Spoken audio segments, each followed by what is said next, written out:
last time, the 5 best friends +2 -1. Uh, After finally setting sail in the ocean, on your way to Peladorna to find whatever lead you could as to the location of Astos' ship, the Sanguine Song, that was taken from him via some sort of mutiny that happened on board while he was trapped underground with all of you.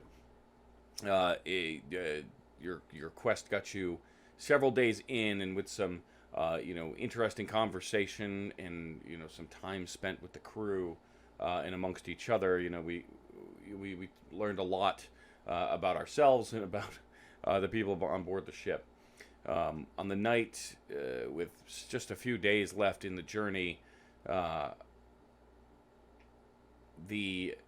some suspicion arose over one of the crew members who was caught sort of leering just a little too long, which prompted the majority of you to spend the night together, sort of bunkered down. Asto and Quaylen, however, were below deck. Asto just sort of spying on whatever Quaylen was tinkering on.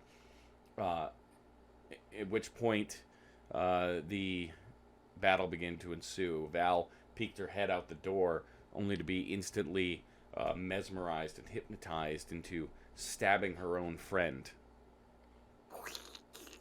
How could you? Hayes right in the stomach. I still don't know what I did. And then as Kalita turned into a giant rhinoceros and the battle began, a giant lizard appeared, the same one that had attacked Gremnik in the past. And we pick up mid-fight with Val incredibly injured, unconscious, I believe. Yeah. Encased in slime. Hayes just barely back to life. And she'll walk it off, it'll be fine. Yeah, I'm sure. She's a tough cookie, you know?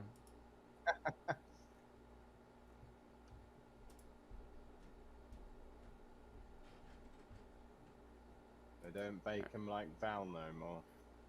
And with that, I believe, Val, that's actually right where we left off. You dropped to 0 hit points.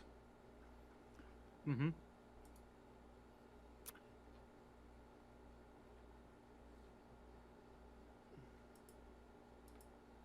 And it was the creature's turn.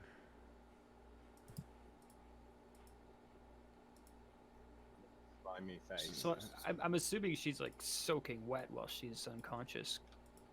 It's tough. She's still you're still inside the slithering, gelatinous, weird gelatinous slime thing. Okay. It could be like kid slime. Like that stuff's not necessarily wet. That's a good point. Unless being wet might save you, in which you know what? It's just gonna it's gonna stay put. And so with that, the sort of tiger-faced, backwards hand creature, it glares, its eyes furious now that Hayes is just come back to life. We'll go ahead and take one swing at him.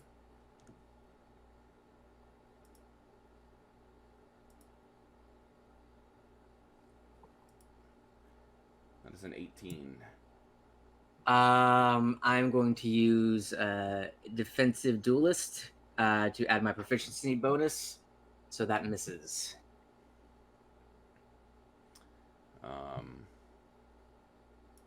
Have you had a turn since you got back up? Oh, no, I haven't. Right. So you're actually on the. So I don't. So that's, I'm sorry. So that's a 23. Yeah. Yeah. So, are you supposed to have a music overlay, Mr. Duck? Yes. There is one. I hear it. Is that? Oh, I don't. He just turned it up.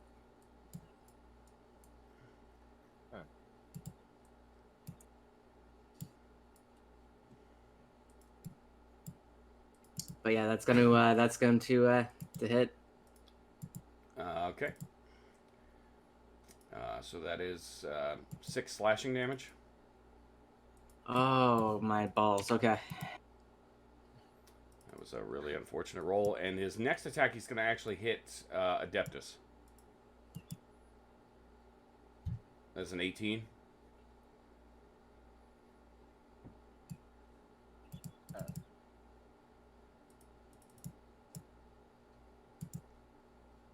Well, Does an 18 hit? my armor class is 18, I believe. Yeah, okay, so 18 hits. So you take 7 slashing damage.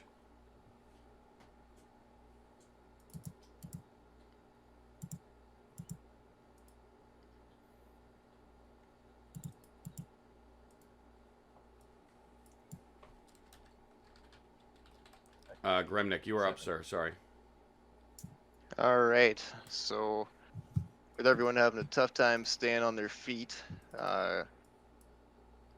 Gremnik's going to reach into his old spell repertoire, and on all of his allies within range, that's within 30 feet. That doesn't have to be within sight, just everybody within range. He's going to cast Beacon of Hope.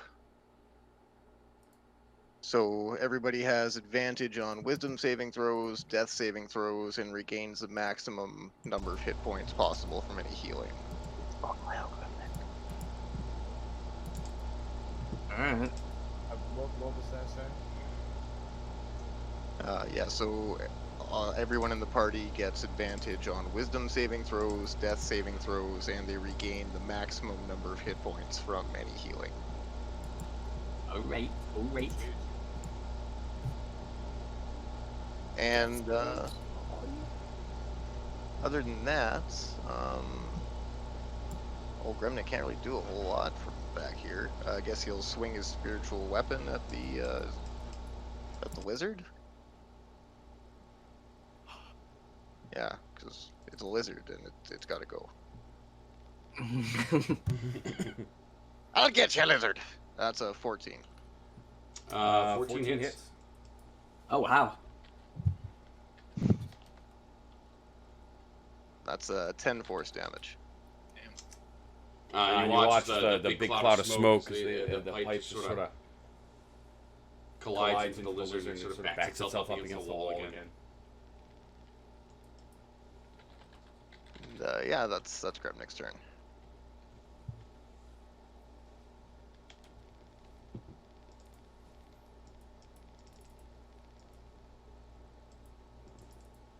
All right. And so with that, Quaylen, you're up. Okay, I'm a little confused on how the stairs are working here. I'm not sure how to actually get from the deck I'm on to that one. Like, where would I appear? So your Asto is technically behind you right now, I think. So you're actually... Where's that? Yeah. I'm not really sure what happened. You're there. So, like, Yeah. so I'm on my way up or downstairs? Up. Up? Yeah. Okay. So, That would put you guys on the same deck, so that's how it would be going down. okay. Yeah, that's what I was trying to figure out. Okay. And I'm, I guess, yeah. Did I just see Asto, like, run past me down the stairs? Yes. I just jumped back. Jumped over you. It better be with good reason. I'm browsed from my work. And Quaylen kind of takes him a second to get to actually where he can see what's on the deck above him. And he just kind of stops. Oh my. And I think can Mark make it past me on that set of stairs, or am I blocking Mark now? No, so Mark can make it through you, but he's not going to be able to go any further. So he's not really, can't really... Can he hit that lizard from that point, or... unless you want to try to, if you want to try to have him climb up over the... Like, over the railing onto that main deck. Yeah, Mark's gonna spring into action. he will do that. So he's gonna climb up like next to Gremnick. Yeah. Kind Okay. of like charge towards help his warm friends. What do you want from me? So go ahead and move him there. Hey. Because he should be able to. He's got enough movement that shouldn't be a difficult climb for him. But then go ahead and make a. Go ahead and make a attack roll.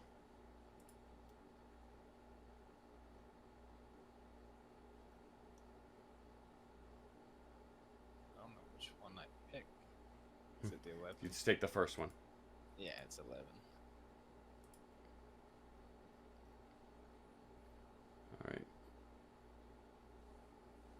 All right. 11 misses. So as he goes, Mark tries to take a swing. The creature just manages to dodge around you once he just swings it air. What in the blazes is happening here? Is there anything loose nearby on the ground? Like a heavy bucket or anything like that? Shovel? Make a I perception don't know check. why there would be a shovel on a boat now that I say that. For dig- You know, for treasure, obviously. The old boat shovel. Make a perception check.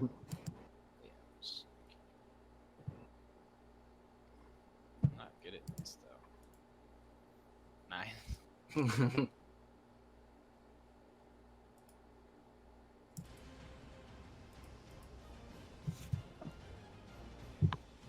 Once 9. Yeah, I'm sorry. I'm trying to Oh, I'm okay, trying to I was fix trying- something at the same time. I'm just trying to. Sometimes my Yeah. mic Nope, not you. not quite so sorry. I think it's. Don't all right, anchor him, he'll punish us. I think that fixed it. I'm, All right. I'm trying not to. Please don't punish us, Mighty Wizzy. And then the Kraken. Okay, what was your perception check? 9. Yeah, unfortunately not, right? So you're kind of trapped between the giant lizard and in this sort of thin stairway, and you're trying to sort of peek up over the railing, but it's just a little too high to really get a good look around. That's fair.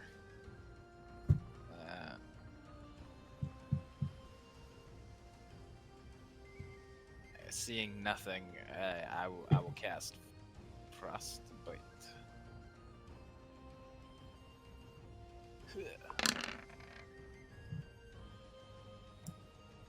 Is that 10? I'm very surprised. That's actually a decent roll. It's a DC of it's a DC of 15, so I have to make a what is that, a Constitution save? Yes. So it fails. Make an intelligence check for me. Roger.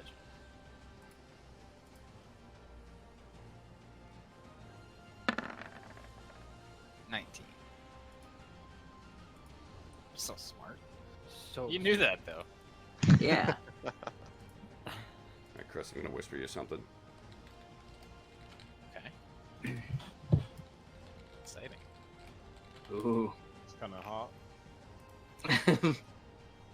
Sweet nothings. Hey, baby gnome, let me whisper in your ear. Oh, you're such a sexy gnome. Oh. What the devil? Think Asto, of you're you, up. me, and the robot. Quaylen's kind of like grasping at the air in front of him. He almost looks like he's somewhere else right now. He's kind of looking around and he's flicking his leg. I don't understand.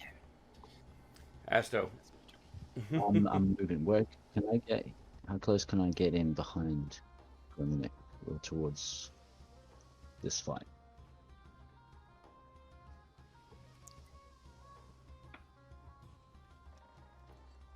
Is that how many tiles was that?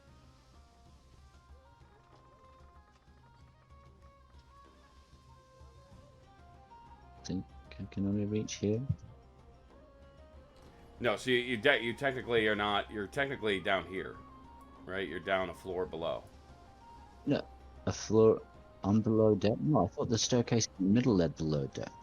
No. I just put you there, so you're technically down here. That's where you started. You came up the stairs here, and then you ran back down the stairs. Oh, I see. So I went up Yeah. the wrong stairs before. My bad. I got confused where I was at. So The all other I ones, can do yeah, the point other is ones on come the up. others, the other ones on the other side downstairs, like these ones here, are actually go to like a cargo hold underneath. There's nothing. They go down more. I don't want to leave the fight. I was trying to get in the backside of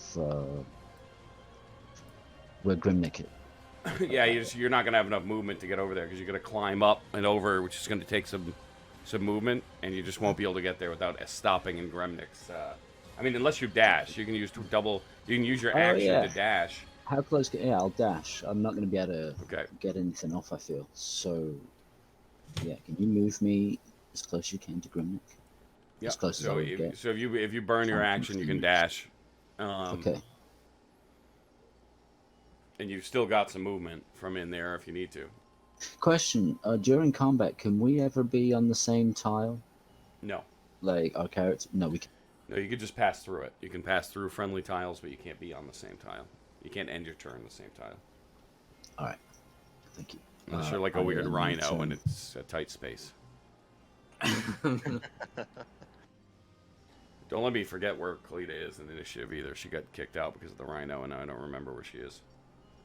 She's right after Asto, Okay. as I recall. I think they tied for 24. She had a really high initiative. Yeah. How do you remember that? Because I remember her like rolling the highest initiative that I've ever rolled as a player. Oh, okay. Gremnick usually rolls like a solid 6. You know what I mean? Yep. I'm gonna end my turn there. It is Kalita. All right. So Kalita is going to continue swinging that horn around and try and poke some holes in this monstrous tiger face thing in front of her. That's 20. Yeah, 20 hits. All right.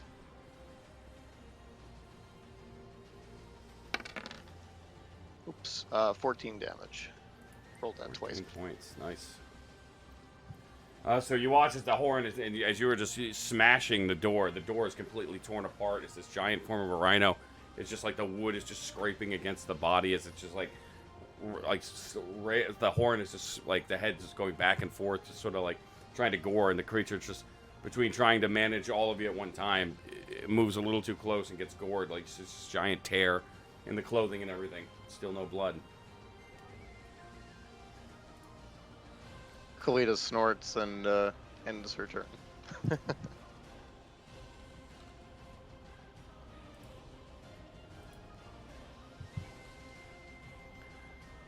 Okay. Adeptus. This will slam a guiding bolt into the creature.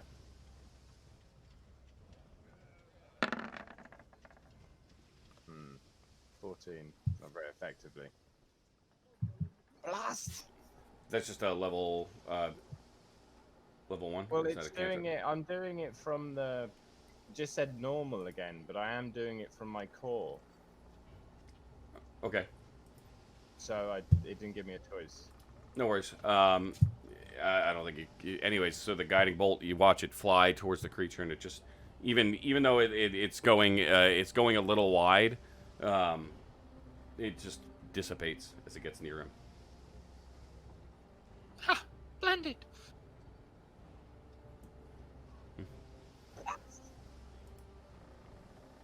Haze, unless are you done, Adeptus? Oh, and has it reset our tokens? I can't remember if I'd cast a shield of faith on myself. I think he did. I think I did. Yeah, so that must be done. Right. No, that's me. Oh, my healing. I'll cast healing word on Haze, because I cannot see Val, can I? Or can I? You cannot. Yes. No. So Haze then. So what's full healing from that because of Beacon of Hope?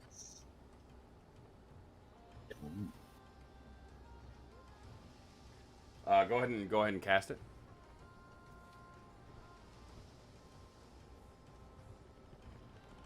I cast it at level 3. Is Oh wow. Okay. that okay? Yep.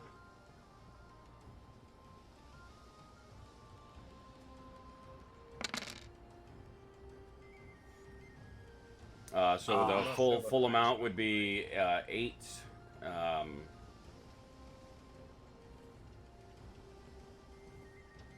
How is this calculated? What, 12? Yeah, I'm not- Yeah, 12. Yep. Sure.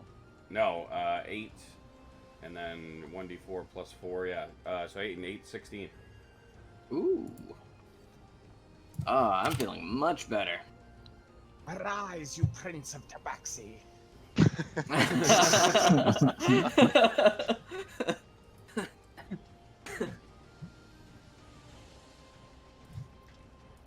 Okay. Hayes, you're up. And as Adeptus says that, Hayes gets off of the ground. Rapier forward. You see some of the blood actually the wounds start to seal up a bit, and some of the crusted blood on his fur start to fall off. And he looks to the other cat-like creature in the eye and goes, "This will not work for you today," and attacks with his rapier. Go ahead and make an attack roll. Oh yeah. That's a 14. I think a 14 misses. Yep, yeah, 14 misses. So as the rapier just like, you're trying to stab at him, he manages. He's just too quick. He sort of darts underneath, the claws ready again. He just sort of snarls at you. Whether today or tomorrow, or 10 years from now, I will always be in your shadow. Question. Is he wearing a belt? Make a perception check. Where's this going? Oh, he's got eyes. Got that boost. 23. Yeah, he's wearing. When you look at like the clothing that he has on, it's it's like a sash, not a belt, and it's all very vibrant. He's got this sort of like billowing, like bluish red cape and this like nice red tunic and all this jewelry and stuff hanging off him. Okay. Can I use my fast hands to like grab his belt and try to like get it wrapped up around his legs? Like trip him up? Not as a bonus action. I'd give you that. You could grab it as a. But you wouldn't be able to. I don't think you could like spin him around as a bonus action. I wasn't trying to like spin him around. I'm just like basically I'm trying to get pants the guy. Well, okay. So he's...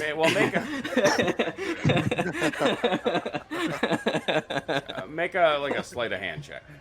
He Alright. just got a boost. This guy's going over. That's a 16.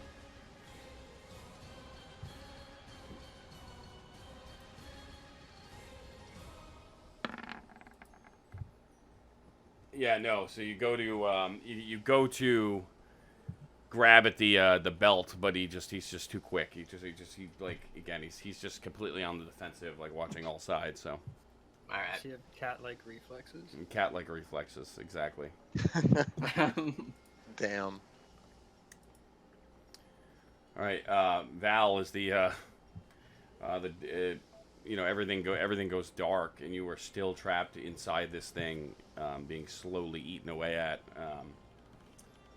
I need you to make a death save for me. With advantage. Bing. Bing. Is that true? Yeah. Yes. We could hope. It's all All true. right. Well, I guess I have to do 2 of them. Ooh. 18.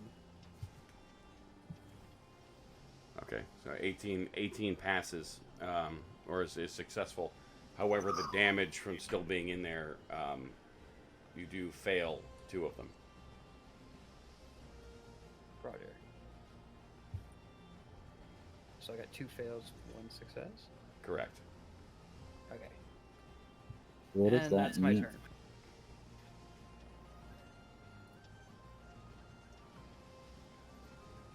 So death saves when you drop to 0 hit points, you're unconscious, not dead. Yep. However, you're essentially like bleeding out. So you have 3 chances to try to save against that. But if you take damage during that time, it very quickly eats away because you're just, you're pretty much at death's door as it is. So you Alright. get 3 chances. After if 3 fails and you're dead. 3 straight fails, or just 3 fails in total? It's just 3 fails in total. The only thing And they'll she save failed is 2. and she failed 2. Oh yeah. fuck! Mm-hmm. Yeah, we're not in a great position here. With that, the creature is still going to keep you inside of it, but it is going to bash itself at Kalita. Okay. Oh, it's a 14. That's a great impression, Grimnick.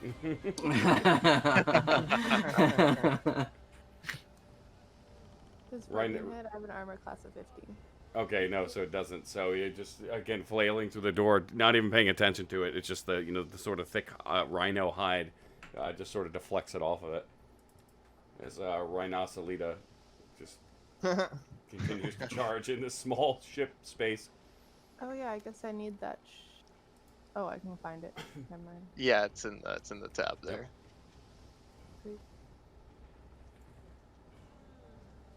Because can I move through enemy creatures? No. No, I guess that does hit. I only have an armor class of 11 as a rhinoceros. Oh, okay, good. All right, so you take 10 bludgeoning damage. I was using your temporary hit points for your rhino hit points. Okay. You're very intimidating in rhino form. Okay, good. Good. So with that, the tiger creature sort of looking around again.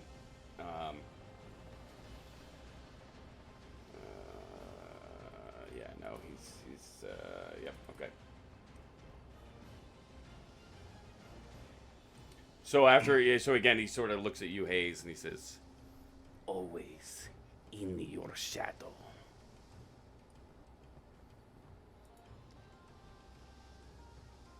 And with that, he casts Plane Shift. You watch as his form just begins to shimmer and shift and sort of slowly dissipate in front of you as this burst of intense heat and light suddenly blinds you, and then he is gone from your vision.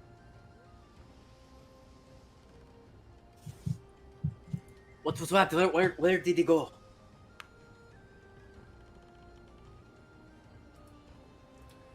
As he goes, you watch the lizard as well vanish. Get back here! I ain't done with you. It's quite a handy trick. Just as I suspected. Gremnick. All right. So Gremnick goes to inspect the space where the lizard was, like making sure it didn't turn invisible. He's just kind of like walking the perimeter, swinging about with his flail. Quaylen's taking notes. And yeah, there. He's swinging. Astor's peeking his head through the doorway. That's Gremnick's turn. Trying to track down that lizard. Yeah, you just sort of like swinging into the air, and there's nothing, doesn't seem to hit anything. Except Mark. Dong!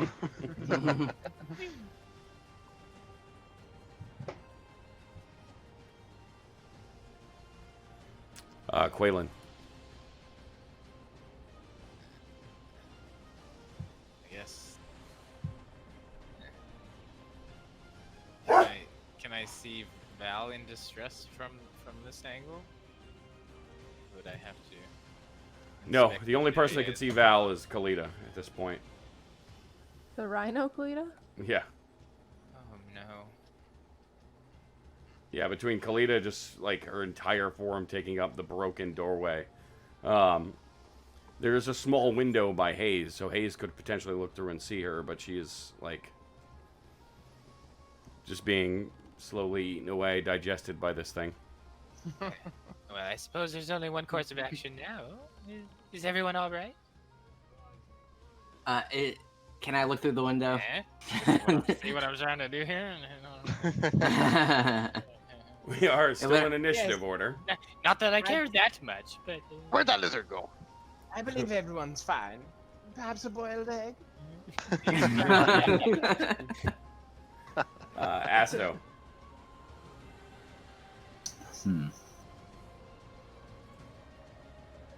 So I'm gonna burst in the room, ready to fight something.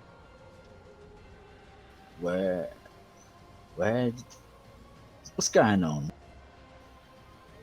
What do I see in this room? Just Kalita? So it's Yeah. tough because it's a small space, right? And it's already fairly crowded with all these people in here. Between Mark 1, sort of even like crouched down because the ceiling's just a little too small for his frame. Gremnik just sort of swinging at the open air with the hammer, and his spiritual weapon still out and also swinging around in midair. Priest. Hayes is sort of like attending to his wounds, and Adeptus is, I don't know, eating a boiled egg. There's a giant rhinoceros, in the broken doorway in front of you. Stomping and snorting. Asto's gonna slap Adeptus on the back of the neck so he spits out a bit of it. What's going on? What did I miss? We missed quite a good deal. There was quite the kerfuffle. Backwards cats, lizards. Well, what exactly are we smuggling here? What was it? I saw a cat. I saw another cat. Saw a lizard. So I still see a rhino. Aye, the rhino be with us.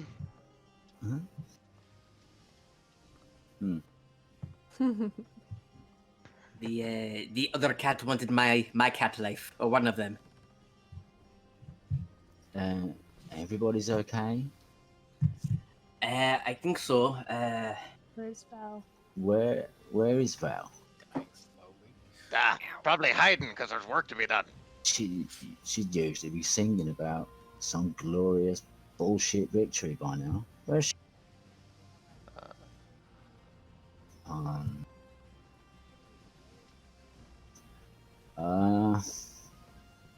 Metagaming. Can I? Is there space for me to vault? Here's what I'm going to tell you. Your round is a round of combat because I'm keeping an initiative order because there's still a creature eating Val in the other room. Yeah, that's what I'm. So with all the conversation, I'm going to tell you, like, you don't have much time left here to make a decision. Is Kalita gonna snort and give me a general fucking direction here? How would I start? There's not much room to move, is there? I can't move yet. It's not my turn. Is there any way Asto can slide through her legs, climb over her, like poke it in the eye, stop breaking up my fucking ship? Did I do that? I doubt it was the priest that made this much mess.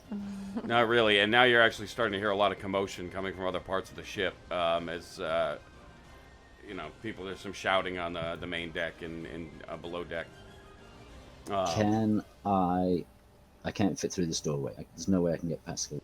I'm gonna say no. So Kalita's stuck in the doorway, is that right? I mean, not really stuck, but she's encompassing the entire thing. She's a rhinoceros. It's like wedged in. Okay, then Okay, Chaz, if I can- let your mind go with me, if you will. I'm just gonna move out of the way so I'm not obstructing anybody else. Why don't Alright.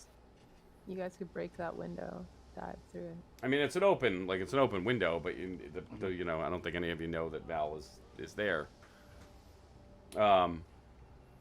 Actually, I do. I started in the room with her. You do, right? But actually, it's Kalida's turn. Oh, okay. Yeah. Well, I'll shapeshift back into Kalita. And we did as well. Khalida, you were with me, so we all know she was with us in that room. Oh, she's wow. Kalita, but she's giant That's- Kalita. Oh my god. Did you see the jugs on that? Okay. Kalita Prime. I don't see anything in this room. You don't Oh, like God. what? You like literally you can't see anything. It's all black, or It's like a gray color. I don't see any people. oh, hold on. I guess hold on. it's fine. Hold on. Something's This is something's, Still on Okay. rhino something's, lighting. no, yeah, something's broken with your token. Just give me one sec. Uh-huh.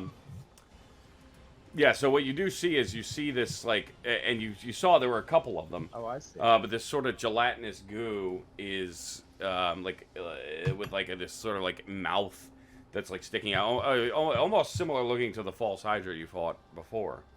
This like mouth with like these sharp teeth, but it's all made of like jelly. And inside of it is Val just sort of floating unconscious.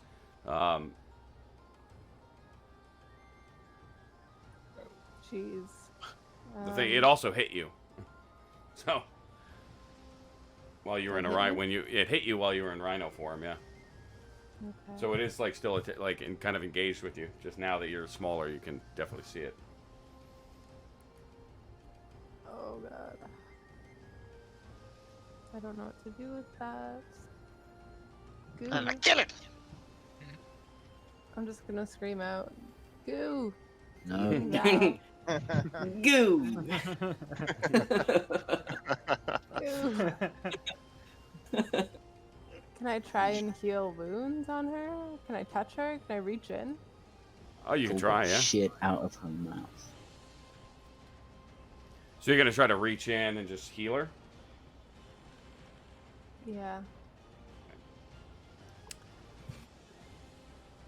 Go ahead and make a strength check for me. Okay.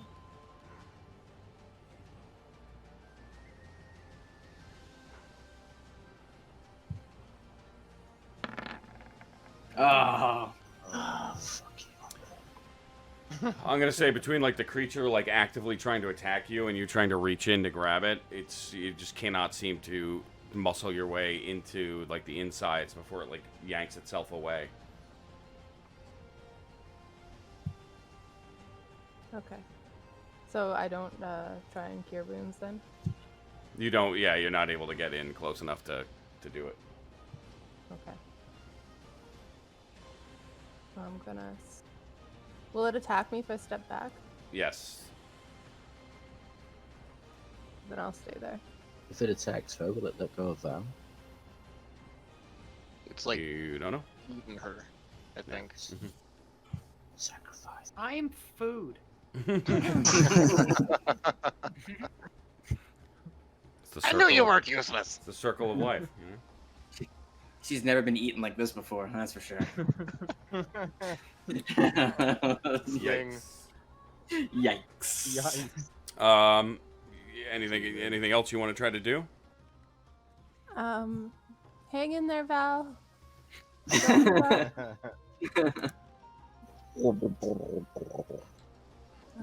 That was good. Adeptus, you're up. Goo, you say? Let me inspect. That just walks into the rooms and takes a look. How fascinating.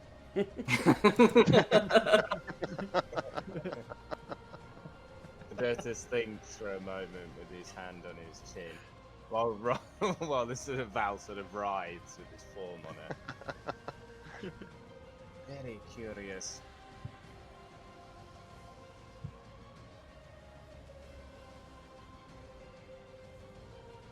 Well, I'll have to try to remove it. I'm gonna cause scorching rays on it. Okay. Actually, I don't know.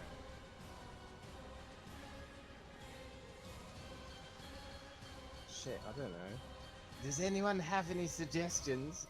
On my turn, I might. Are you casting Scorching Rays? Can I ask a question? I've got 6 seconds. Oh god. Yeah, And but that you- might, you- you know. Oh, Lysander. that might fucking kill her. Time is running out. Oh, Jesus. Don't you fucking kill it. We've got to do something. Yeah, you got to make a decision.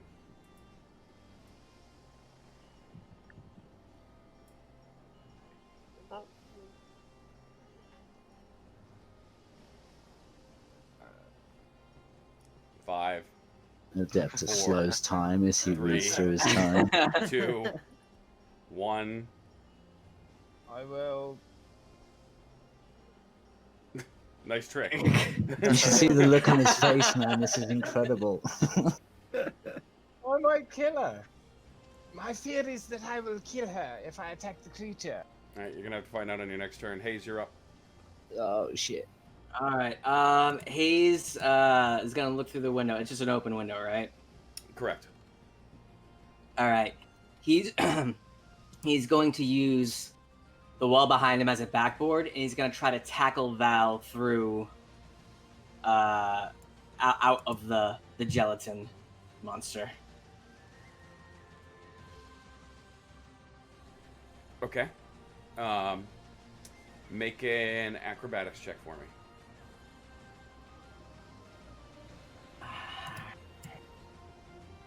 Come on, Dex, don't fail me. Oh, I'm so fucking nervous.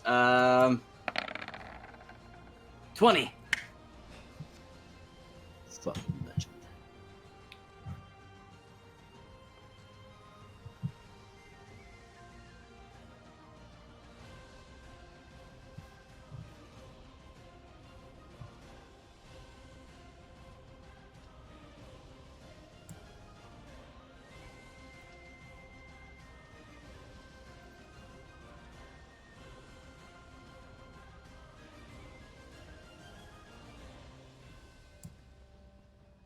DM.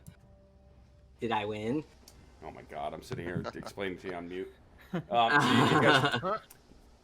So you watch as Hayes, climbs up the wall and shoots himself at this window that is maybe 1.5 feet wide, right? And this massive 6-foot frame just sort of like slims down to almost like an arrow as it shoots through the window into the goo. You've made it through. I need you to make a strength save for me. Or a strength check. Because I feel like this is like a grapple. It's like a contest of strength. Yeah, I'd say that's fair. Okay, well, I might have just doomed myself. That's about the only idea that I had. Okay, That's what I should have grappled. there's no way I'm gonna be able to beat that. I'll roll, but there's 0 chance. Yeah, 11. So as you sort of dive in and try to tackle Val through it, the creature itself is fighting you. And it sort of pushes you, and you fall off and just sort of tumble into this, we'll say this space right here.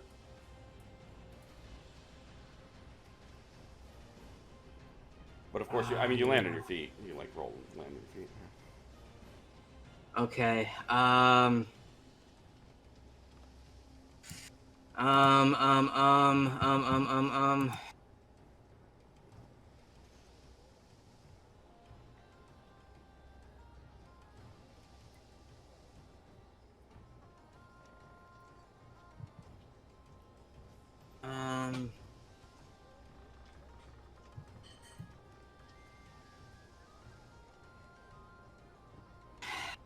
I don't know if I can do anything else. Okay. Yeah, I don't know if I literally have anything else I can do. You put a finger in its ass, make it let go. Yeah, Roll perception.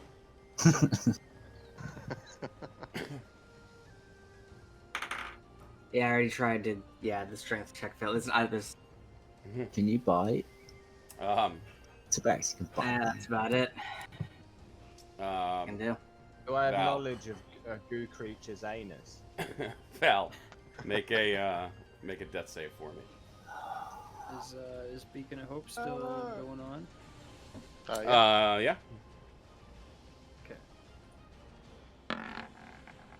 Oh, Ooh, Yes. ah, nat 20. Oh my god.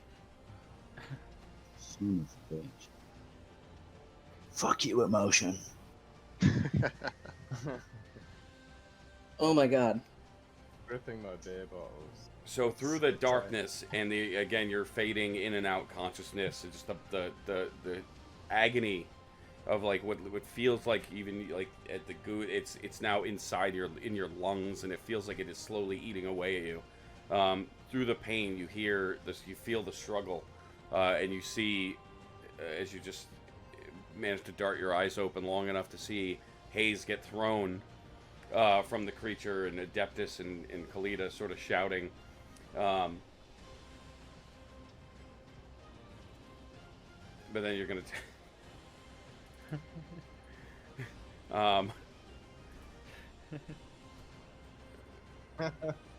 hold on, that's not the right one. I didn't mean to post. You take what is it? 16 necrotic damage. So you're back to unconscious. Do those saves start again now? They do start again. So how much, like, you say that I awoke conscious? Was that because of the nat 20? Yeah, because I can't believe you rolled a natural 20. But yes, at a nat 20, you stabilize yourself and technically come back with 1 hit point. Oh, okay. I'm just gonna click 1 on my hit point and then And then the minus just to- 16. Yeah. I just wanted to feel it. Alive.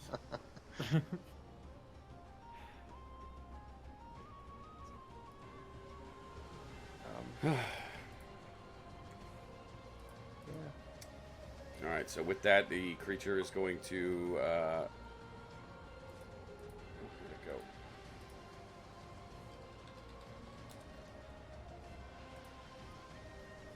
Not that one.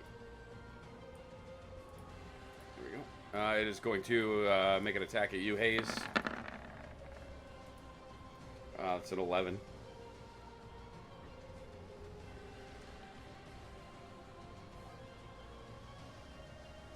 Alright, so that misses. I don't know if Hayes is muted or not, but so 11 misses. So it's just sort of flailing around now, just angrily trying to hit whichever one of you it can that's close enough. Gremnik. Alright, so Gremnik kind of starts elbowing his way through his friends. Makes his way into the room as well. But everybody's crowded around, so he can't really get a swing in. The best he can do is using his channel divinity. Val, what's your max HP? 36. I believe I had a temporary 10 max, but I think that went away by now because of the unconsciousness. From the aid, right? Yeah. Okay, so you're 36? Yeah. Alright, I'm going to restore you to half hit points. Ooh. Is anyone else under half hit points? No. Don't think so. Nope. I just got here. How's Hayes looking? Not bad. Alright. Honestly. So yeah, using that channel divinity, Gremnik's healing up Val. So, nobody's looking. Nobody's looking, so he can do that. They're all distracted. Other than that, he's going to scoot his spiritual weapon into the room, and it's going to be equally impatient with him. Yeah, and again, so through the slime, you can, again, through your consciousness, you can almost just feel the radiance as Gremnik is at this point just, between Beacon of Hope and everything. It's just like a ball of just radiant energy, and pipe smoke. Maybe some smell too in there. I'd picture some stink lines. One fly. just gets burned up. His wings. She's just Wow. excited to see everybody. Some crazy healing there, Graham. Pretty Quaylen. clutch. Well, I want to see what's going on. Let me see. Can I like kind of see Val through like in between Kalita's and Hayes's legs, kind of, sort of? Yes. See what's going on? Mhm. Ah. Very interesting indeed. What are his symptoms? Start pacing and looking at everybody. What have you tried?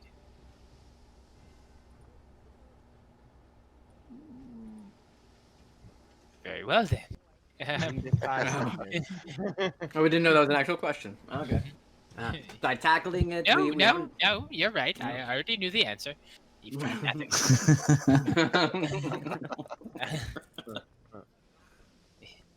I'm gonna pull out a little notebook, kind of write down a few notes, and have a look at her condition. Can I see her, like, through the jelly goo demon flavor Yep. thing? Mhm. Okay, I'm gonna jot that down. Okay. Ah! The answer is simple. I'm going to make her so big it can't possibly eat her.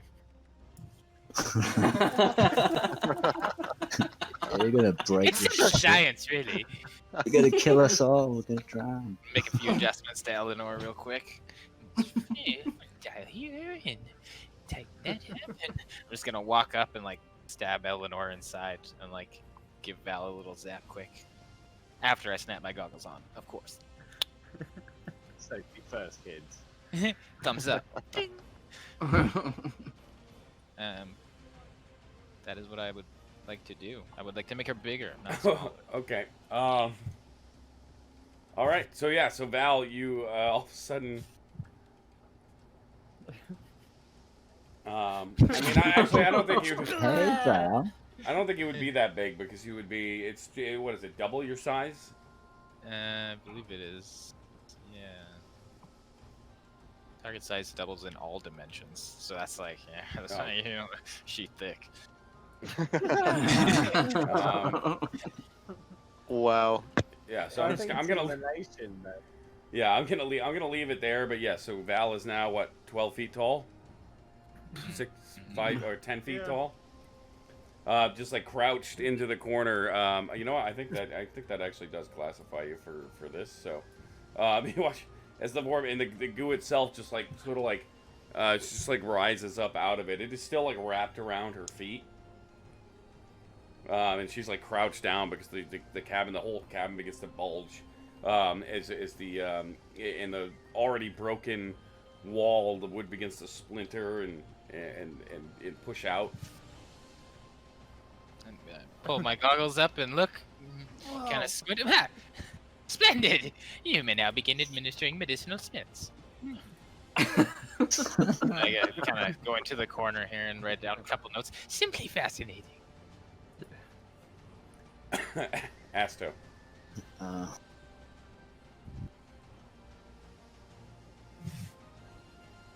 Yeah, so I assume I know what's going on, but At this point, yeah. It's kind of hard not to.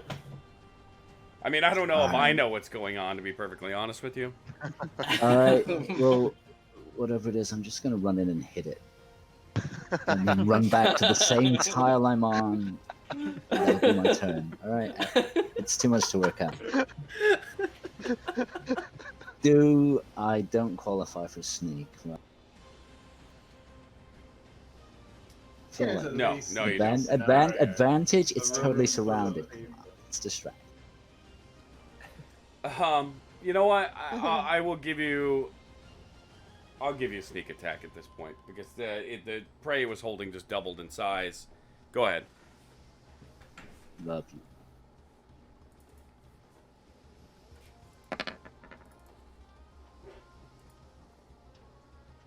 $21 hits.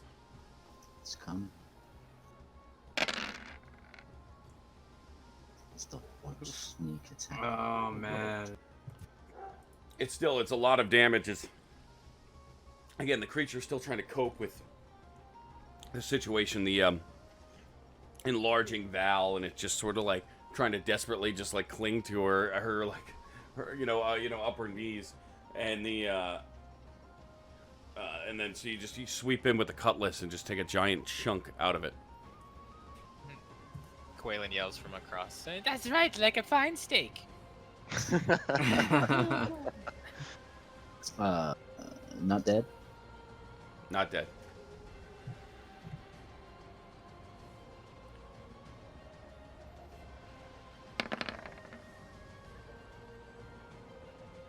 I 24 has hits. to- And with Oh, that, I- as you I get sort it. of like, Oh, is it dead? yeah, go ahead, and as you dart back, you pull out the hand crossbow and just fire one last shot. And the creature is like rearing up, like again, just like roaring up at Val, like trying to climb up her. The bolt slams into it, and its whole form just like it explodes and just sort of dissipates into this like viscous, liquidy water. Beautiful. You Grimlock just turned looks it at into Val with snot. horror. Esther's just marveling at Val. What the hell? Turns to Val. Quaylen. Oh, it should subside eventually.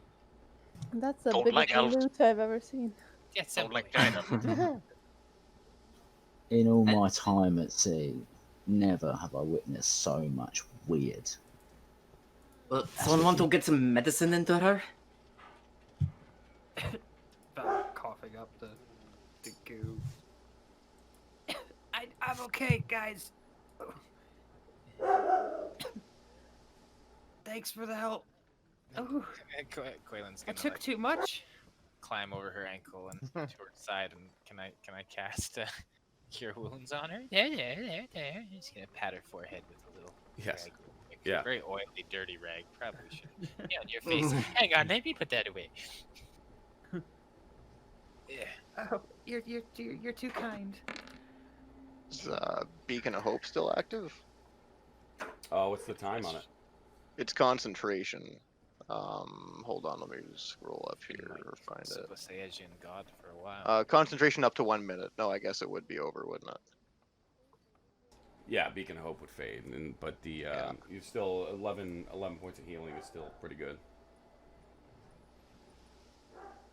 Oh, I feel much better. Wow. That was exhilarating. Her voice is just like booming through the. Yeah, sorry. That was exhilarating. I can't take it. I can't take it. Gremlin runs out of the room. Pages. I'm sure there's a way to speed up this process. Is there a way? This makes me think of a song.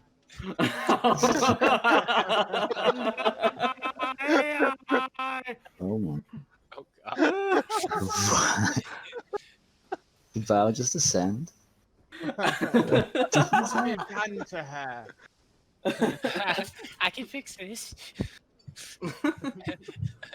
Is there a way to fix this quicker? Do I just have to stop? It's Just- the oh. concentration. Stop Oh, concentrating. of course, it's one of my brain cells. Hang on. I'm gonna think of a black spot. Is she getting smaller? God, curse my brain! I think you did it. Well, that's better. Well, that's the biggest I've ever been. That I'm sure it was. You're okay. You're feeling okay. You were submerged for quite a while. I mean, I don't remember most of it. I remember fading in and out. You know, it was painful.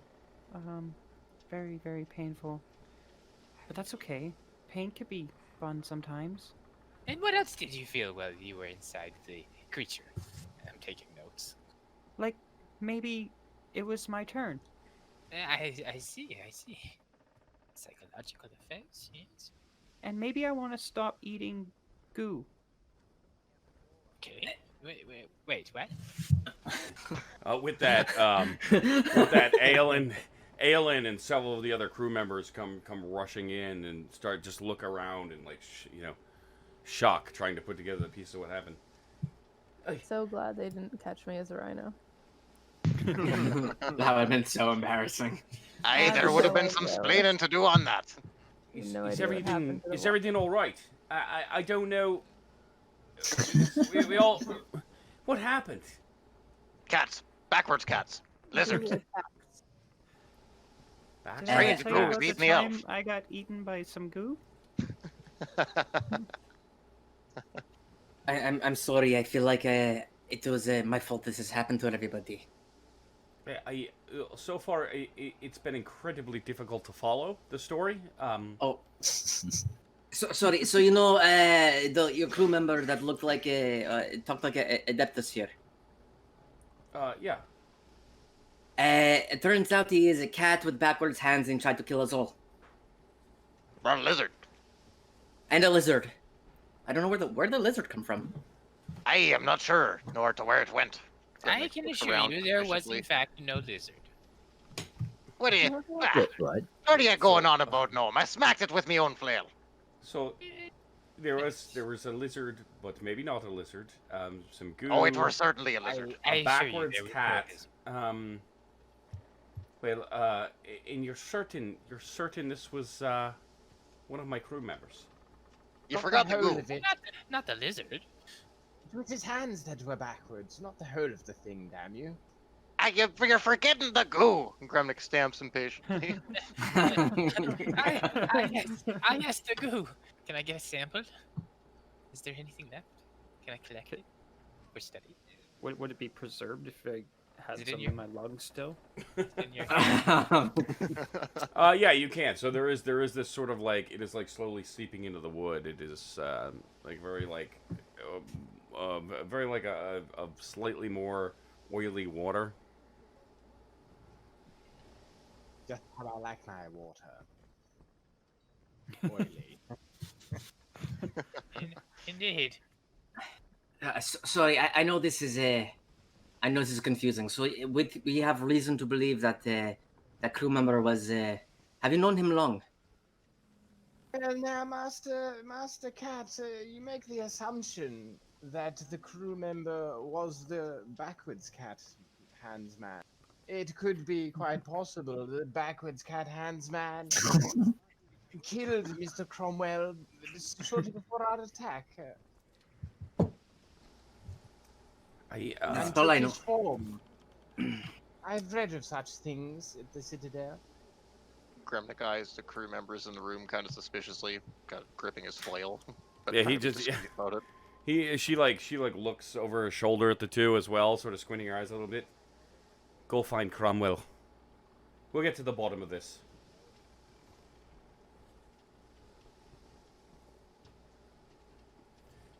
Sorry In sorry the about your meantime, ship. I don't know. For us, I don't know what happened. It was like a dream. We just suddenly found ourselves all asleep on the deck. We're whoa. Sorry. No, it's all right. Just shocked me. There And goes we, the bells. I don't Max know. batteries low. I see. I think we should maybe assess the damage until morning. And see if we can get work on repair. It doesn't seem. It seems structurally sound. It doesn't seem to be leaks, but we've got some work to do. I'll let you know as soon as we find Cromwell. Thank you. Don't like boats. Don't like lizards. Don't like elves. Don't like goo. I feel like it's gonna be a manifesto after a certain amount of time. Things Brennick doesn't like. Don't like furniture. Don't like water. The Gremnick Independence Party. Are you sick of lizards sneaking up on you and you're tripping over the furniture? You know to where to be casting your vote this fall.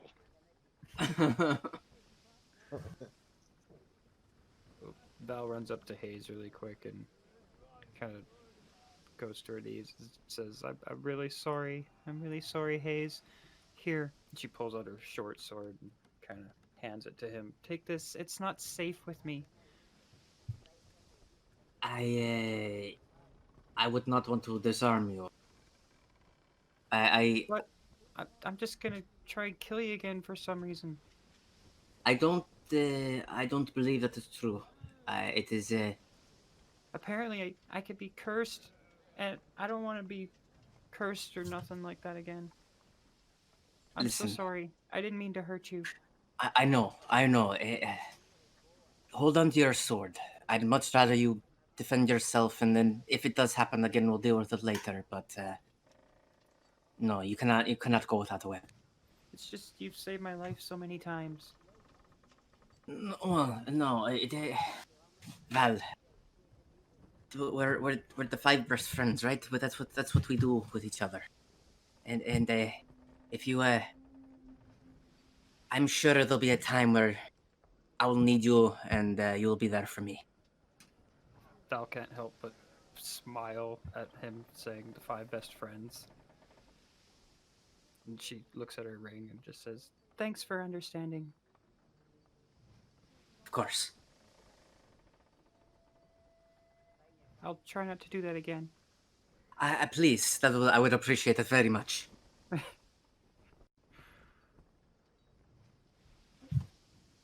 And Hayes is going to put himself back in that little alcove over here and proceed to preen himself of the crusted blood and viscera.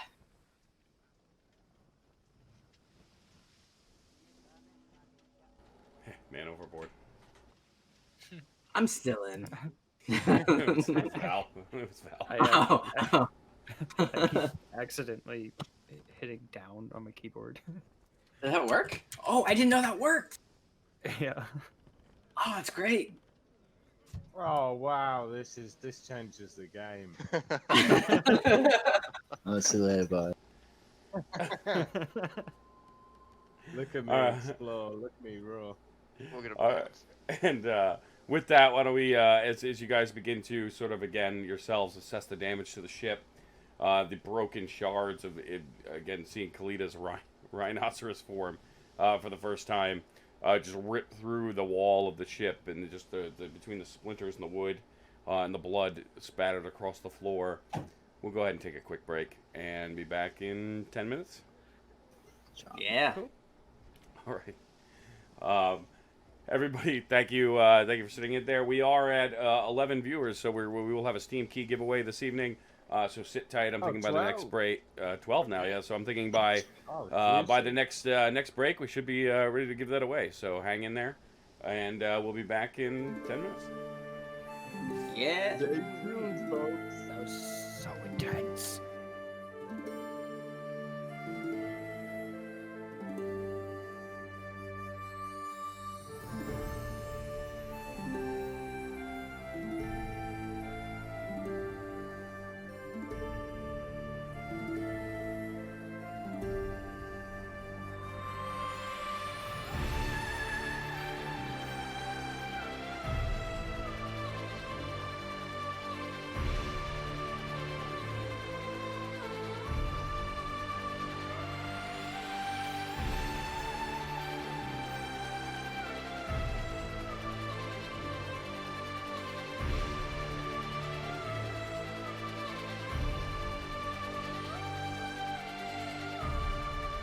I'm having hope to wash it down.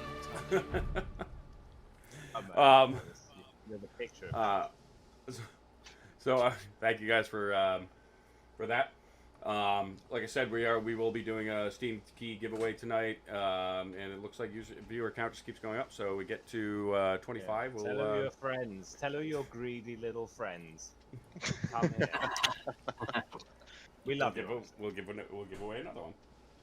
A better one. We have good ones. We do have good ones.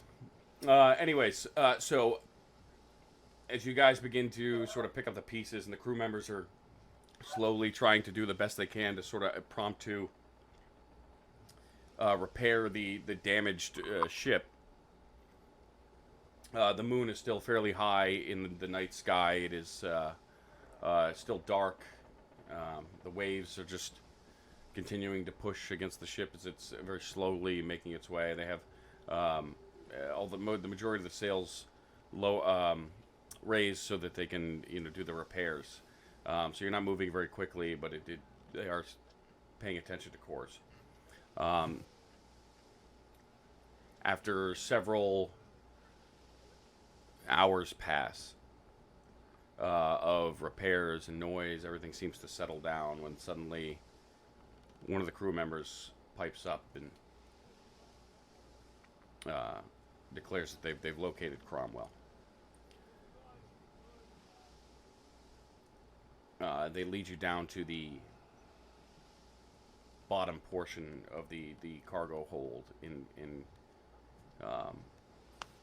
The smell is sort of blocked immediately by the smell of the gunpowder and the other supplies on the ship. But as you guys make your way towards the back of the hold, you find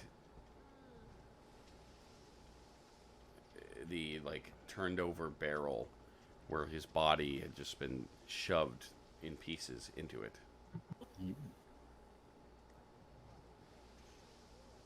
Gremnik steels himself against the smell and walks up to inspect closer, taking a look at the injuries where it was rent apart. Well, there you have it, Master Cat. Your presumption was incorrect. Okay, but you could see where I could get confused, correct? He took on his form. I didn't, I didn't know. Gremnik pulls his flask out. Of course, it's an assumption one might make. Of course, I know about these things, having read extensively at the Citadel. He looks pompous. Here we go again. Enlighten us, then, priest. Well, there are many things that may take the form of another creature, some upon touch. There are many ways. I do not profess to be an expert. Are you trying to see if you know what it was that attacked you? No, that's just... I don't profess to be an expert. Well, go ahead and make a I guess religion check.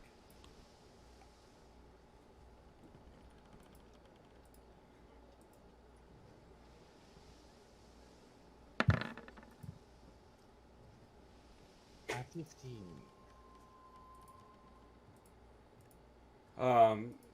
So yeah, you're aware of several forms of demonic entity, but nothing similar to realistically what you saw. Not all the pieces separate. Yes, I mean things that can take forms, things that can use magic. You that it's definitely, if anything, it was more devil-esque. It seemed to have an intelligence and held a conversation. It wasn't just eating people. And the difference between devils and demons in that regard. So it leads you to believe it is some sort of creature from the Nine Hells, but other than that, you're not familiar with exactly what it was. Well, as I search my library of knowledge within this beautiful noggin, I believe the creature might have originated from the Nine Hells. But the creature from such a region that acts in such a way, I cannot profess that I know. Bah, be shaven, Flint. Weren't from here, didn't belong here. He said that he was going to hunt me forever. I would assume that I'm sorry, and he pushes his way through everybody and kind of segments himself out. Krebnik pulls out his flask and takes a long, deliberate draw from it. He kind of examines the remains again. Eh, didn't know ya. Most likely you deserve better than this. He starts, sprinkling liquor amongst the remains, kind of consecrating them in his own way. Adeptus follows Hayes and sort of turns him around as he's sort of separating himself from the group. If you know something about why this creature attacked us, I feel since we have come to be in such good regard as companions, that you should share it with us. I know just what I said. He said he's going to hunt me, and he will not stop. You've clearly made some enemies along the way from people who have powerful connections.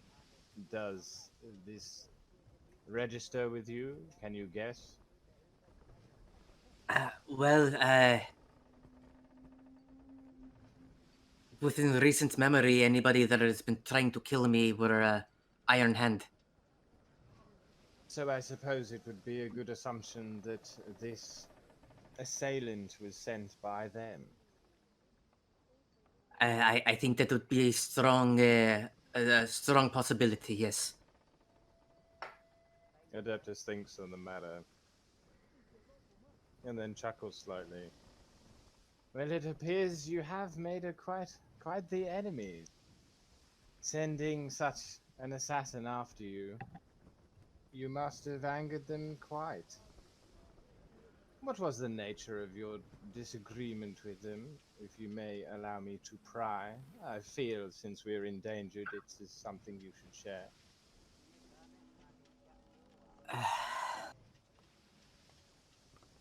It is right before I met Gremnik, actually. I had not been away from home for long, and Fog got me a job with the Iron Hand. We were hired to delve into a cave where there were said to be the remains of a shipwreck and treasure, and we are to collect what we found and bring it back. After retrieving what we found, they betrayed us. They tried to kill us, and Fog held them back and pushed me into a river outlet, and I have not seen him since. What makes you you say they betrayed you, and that you did not provoke their response. Why do you think they would do such a thing to their agents? I don't know if they planned on us, or at least me, getting away. I guess Fog is alive, according to the Thousand Eyes, Odd Eye. But I don't know. I don't know. Maybe no witnesses. Maybe they did not want anyone to know what we found. The item was important, I'm guessing. It was the map that I showed to Quelan. The ancient ruins of I think the floating cities they were called, or the ancient civilization. He knows way more about it than I do. I just bet that was there. And some random jewelry of no real import. Quayla kind of is dangling the dead man's arm just by the wrist and lets it flop and kind of turns to Hayes. Yes.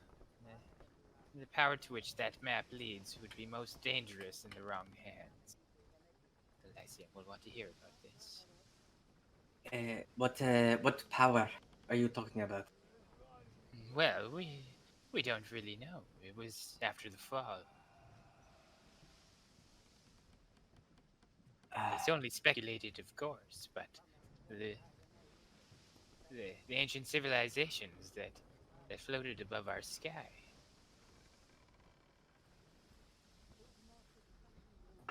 They literally in the sky. They enchanted the city to float in the sky. It is said. All myths are, there's truth in all myths. We just have to find it, and Those maps are our only clue, and if they're trying to acquire whatever power these maps lead to, we're all in quite grave danger, I'm afraid.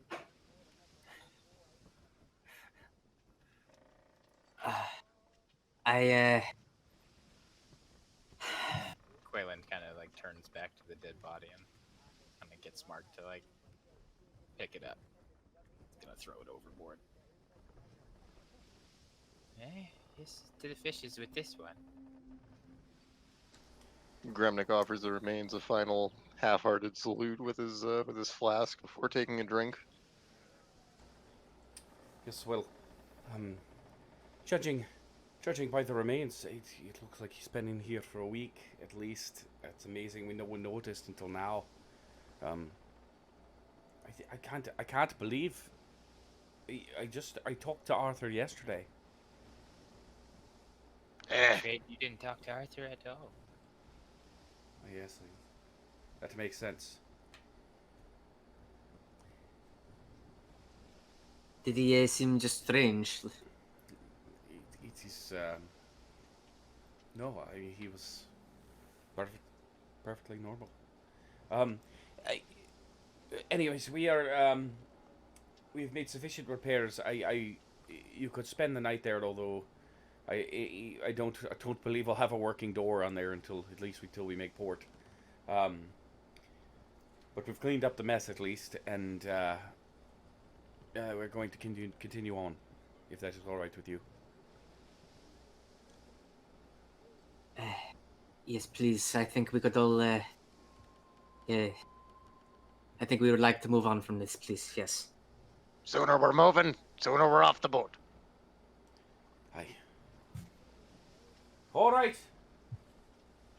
Drop the sails. Gremnik kind of like starts herding everybody back to their sleeping quarters like a sheepdog. Like looking really like suspicious and like eyeing any of the crew members he sees.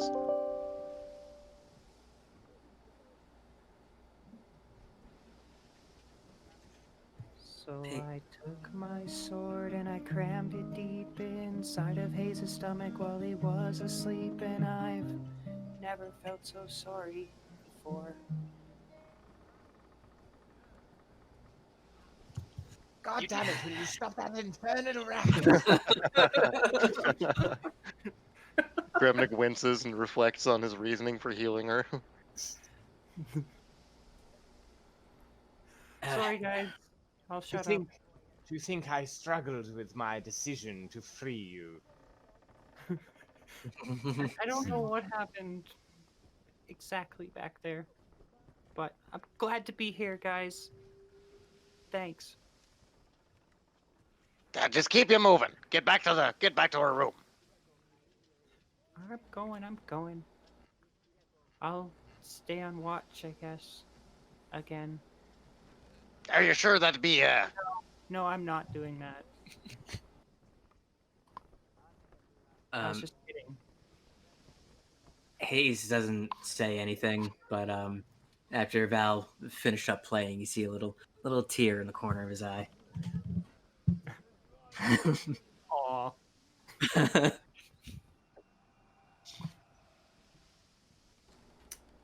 gonna go back to downstairs to my cubicle I've created. As you go to leave, Gremnik like starts trying to herd you back into the room like a sheepdog. Where are you going? What are you doing? I No. have much work to do. Can't we park Mark in front of the doorway that we don't have anymore? Splendid idea, Kalita. Mark, You're get saying in where front old of the Gremnik can keep an eye on you, Gnome. He makes a much better wall than a window, I do tell. Yeah. It's lovely.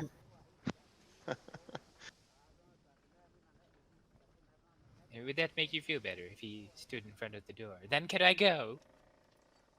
I don't like the idea of you wandering about unattended like. You might come back, Gremnik kind of eyes up Eleanor for a moment. well, you know. Looks down at Eleanor and like kind of pulls his coat over top. You know, of course I know. Look, a beer. Eh? Quaylen whoops away.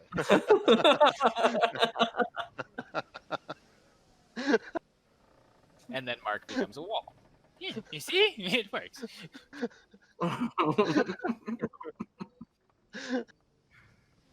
Oh, dude, that's great. As you guys begin to settle in for the evening, Mark is acting as a wall, I guess. Okay. Fantastic. Who is staying where? Are you guys cramming into that broken room? Are you obviously Quaylen is going back downstairs to tinker? Oh yeah, smallest corner I can find. It fits its style.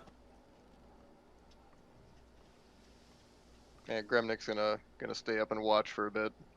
Got his flail resting in his hands, his pipe hanging out of his mouth. He's just kind of like staring through Mark One, just like sitting there staring through him, like he's lost in thought, or maybe just like really in tune with the sights, like the sounds around him. Kind of hard to tell.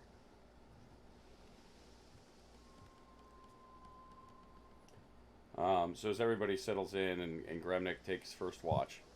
Adeptus. Adeptus doesn't like the idea of Quaylen being a zone, so he goes to join Quaylen. Okay. Quaylen, I've come to make sure that we don't have any more backwards cat-handed men trying to kill us. For all your genius, you really are quite a twit. Removing yourself. I of course have the intelligence to realize this, and so I shall stay with you. I do not care of your opinion on the matter. The intelligence.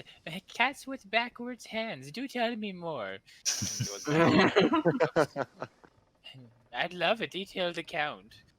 I do not intend to converse. Over that, Adeptus sits down and starts reading his prayer book in silence. Quaylen throws him a better book. Why don't you read that one instead? Adeptus narrows his eyes and then smiles. Perhaps I shall get to it later, Master Halfling. Oh, it really is most invigorating. I mean, do I need to make a tinker check for the items that I am? Yes, please. Working on? Yeah. I don't think it really matters in what order, but I need to finish the books, right? Are you sleeping at any point this evening? No. No. Okay. What about you, Deptus? I was hurt or anything, so. I will. I will try and sleep just so long as I'm with him. I just sort of curl up in the corner. Does anybody else want to do anything else before we finish the night? Gremnick's gonna start feeling drowsy and kind of give Asto a poke. Since he's a half-elf and doesn't need to sleep as long. Getting a bit drowsy. Maybe it's time for old Gremnick to lay down and, color at night. By all means, Master Dwarf. And with that, he kind of just chooses a spot on the floor and almost immediately falls asleep. Like the flick of a switch. Asto's gonna go sit kind of against the wall near Hay. Scratch a little itch under his eye patch, pull his hat down over his eye, fall asleep.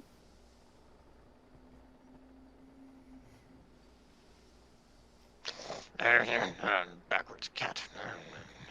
So as everybody, finds some much needed rest for some, Hayes and Adeptus, as that moment when sleep starts to find you, the second your body starts to give up, and that moment where you almost jolt yourself back, where it's like that your brain is like sort of starting to fall asleep. You see that face, that snarling, laughing, knife-toothed maw of the tiger, and it shifts, in twists, in burrows and laughs, and you just feel this pain, this agonizing pain, sort of rip through the claw marks, like you're being attacked again and again and again, and neither of you are able to find sleep for the night. You both take a point of exhaustion. You heal no hit points or spells. Quaylen, you also take a point of exhaustion because you didn't sleep. Sleep is weak. Where's the counter for that? I might not have it turned on your sheet, so just keep track of it for now. And I missed that. So 23 for my tinker check. Nice. So you make some headway, particularly on a couple of the devices you were looking to for Hayes. You think you've just about maybe another night. Although you are between the sea travel and running up and down the stairs, it's in dealing with these annoying interruptions, you feel a little drowsy the next morning.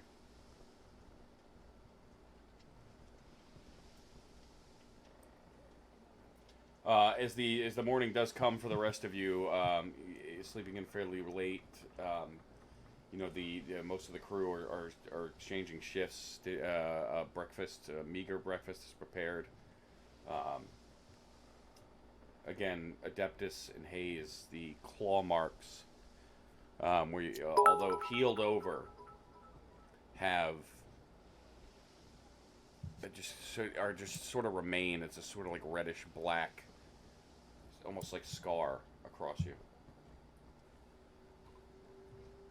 So I did heal my wounds. No. My hit points. No. No, you don't heal. You don't regain any spell slots. You get nothing. Good day, sir. You lose.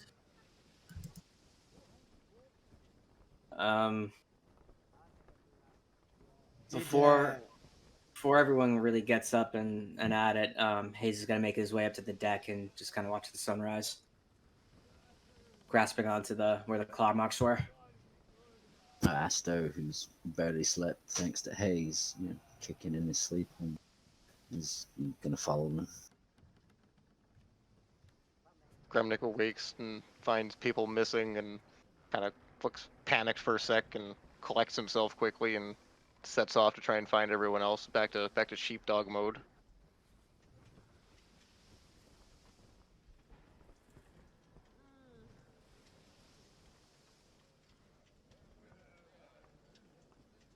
He's just running around the ship looking for people. No real direction or purpose. Just, running about blindly. Yeah. So obviously, Hayes is above on deck. Quaylen and Adeptus are still downstairs, as far as I understand it. The crew again is switching shifts. You see Selenwe, make his way back up to the deck. He sees you, Hayes, and he gives you a little nod. Before he gets about use handling of the ship.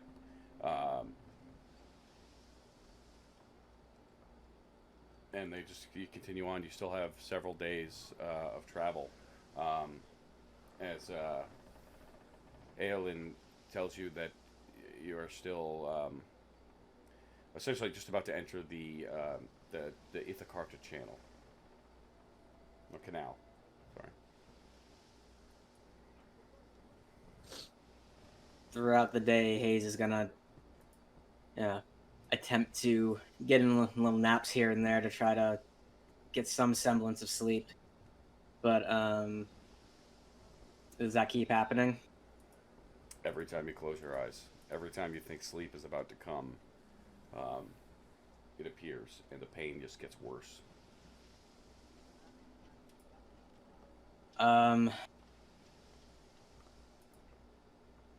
Is there, like, for lack of a better term, a medic on board?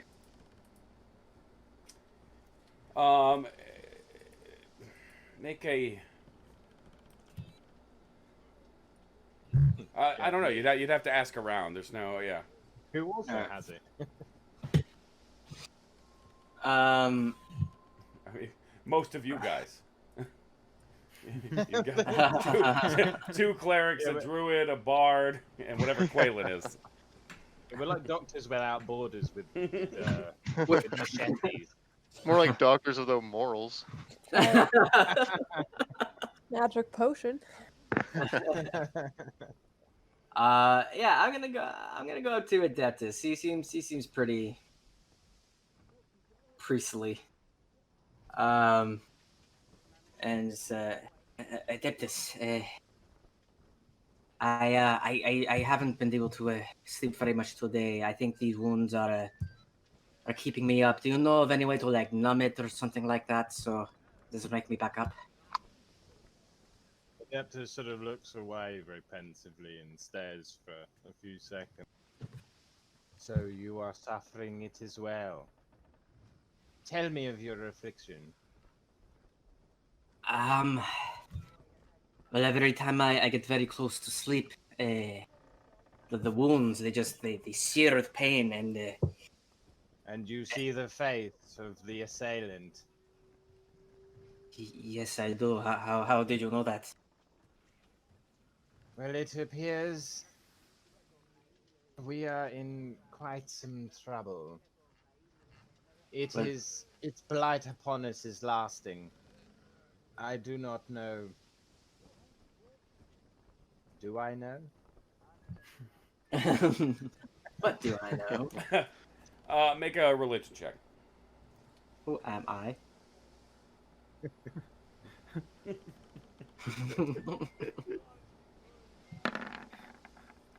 God? 21. It's close. So it is. You know, you spent the better part of the evening into morning not being able to sleep, trying to heal it yourself using whatever medicinal or treatment you've been able to. It has the markings of an infection, although with like sort of a dark magical presence. The only conclusion you can come to is that it's some kind of curse.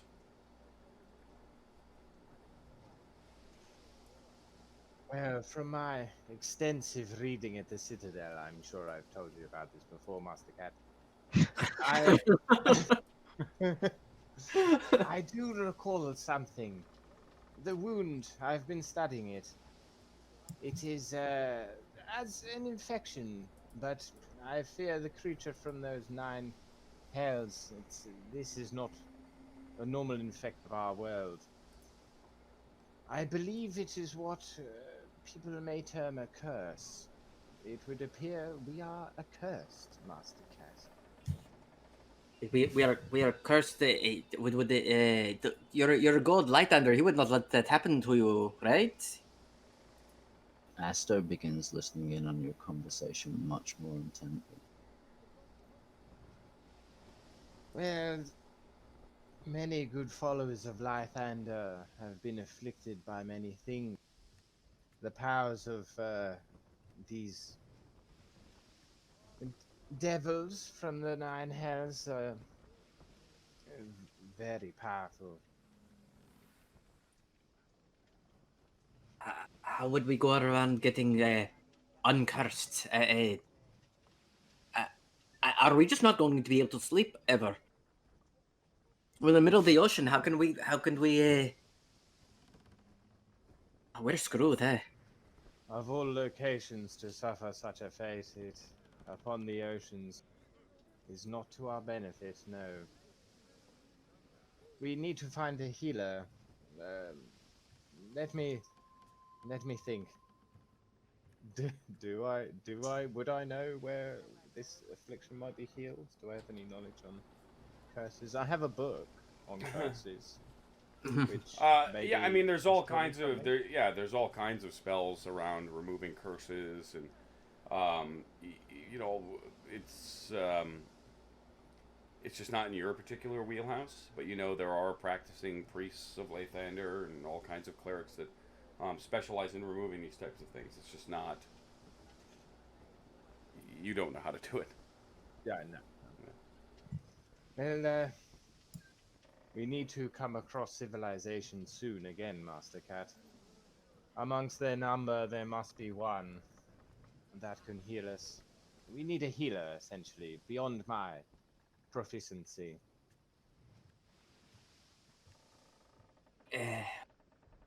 I need to go find Asto. We can't carry on like this. I can't help capture a ship without sleep. Yes, our plans might have changed somewhat. We must make for landfall, make for civilization as soon as possible. Yeah. How far out are we now? Duck? We're like a day out. Right? Oh. I went to the bathroom. No, Apologies, sorry. Mr. You're still maybe 3 days from Peladorna 3 days. on the sort of northern coast of the like just entering the Ithacarda channel canal. I keep doing that.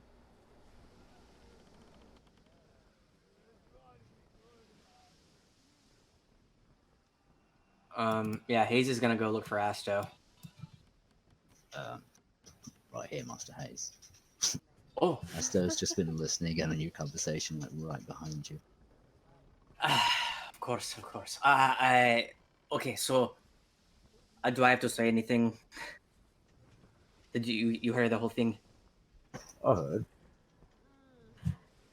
Where's the nearest landfall? We can't not sleep. We're about 3 days out of Peladorna. It's the largest port city in the area. Along this channel, there's got to be a few outposts we can call in at. Is it large enough to have an enchanter or healer to That I remove? cannot tell you, Master Hayes. I do not. We can try. We need to. After a while, after you don't get sleep, don't you just lose your mind? You go just crazy. I guess so. We don't need any more crazy of this lot, do we? No, we don't. No. Where's the first mate? Where's Anna Lane? We're on deck, right? Is she with an issue? She is. So she's up at the helm. Anna Lane. Yes. What do you know of the channel? How far to the nearest port? Well, we've got a few options if you need to stop short. Well, we'd be looking for a medic, from what I'm hearing. Maybe even a temple. A temple. Well,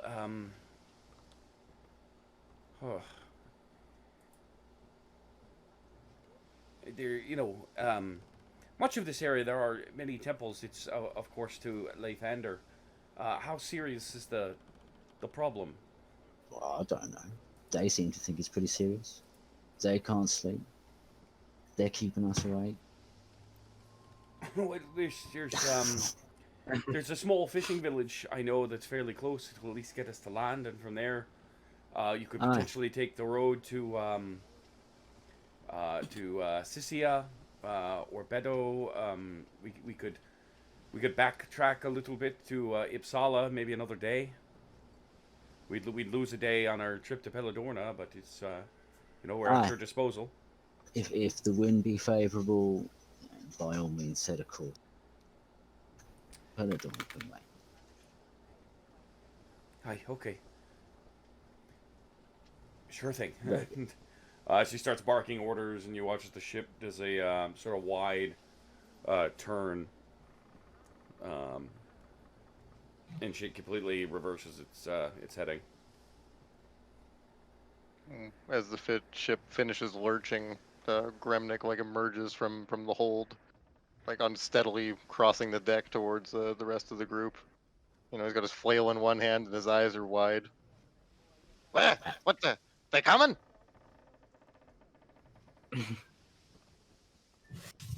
No, Gremnik. I think we just changed course. Where are we going? What be the occasion for such a maneuver? I can't say I approve. We'll be changing course, Master Dwarf. We're making landfall. Aye, almost made me change course right into falling on me land, if you know what I say. That's it. Go on. It seems that that creature that we fought somehow laid some sort of curse on Adeptus and I. We were not able to sleep, and every time we do, the wounds that he inflicted on us sear with intense pain, and we wake back up. At the mention of the creature, Gremnick's eyebrows furrow, and at the mention of a curse, they meet right together like they're old friends trying to hug in the middle of the space. Curse. You say it cursed you. Adeptus Eyes seems to to them think. suspiciously. Yes, Adeptus thinks so. Yes. From my rudimentary knowledge, yes. So, I don't be knowing so much about curses, like, so, do we need to kill it? Do you need to eat it? What do we do? Adeptus is confused. Eat it? Aye, you know.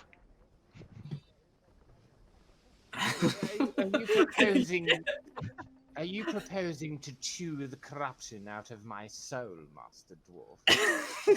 I'm saying, you know, that backwards cat, like, maybe you have a good bite of that and it'll fix you right up, like. Asto shakes his head in bemusement and backs out of the conversation.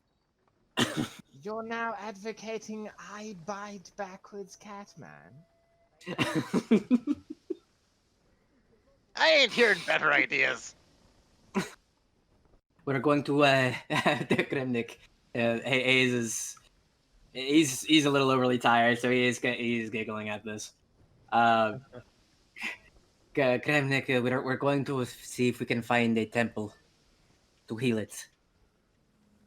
We're heading for land then. Yes, for the time being. Yeah, it's a real temple, not a bar full of drunks either. I am sure that everyone's cod pieces are nice and shiny for Lathander. Yes, us long legs love the cod pieces. Rather exhausted. Taught your folks a lesson about not leaving that unprotected right at head level. That's where the cod piece came from. I'm sure you've come eye to eye with many. Well, the long legs, they do learn not to duck after a while, if you take me meaning.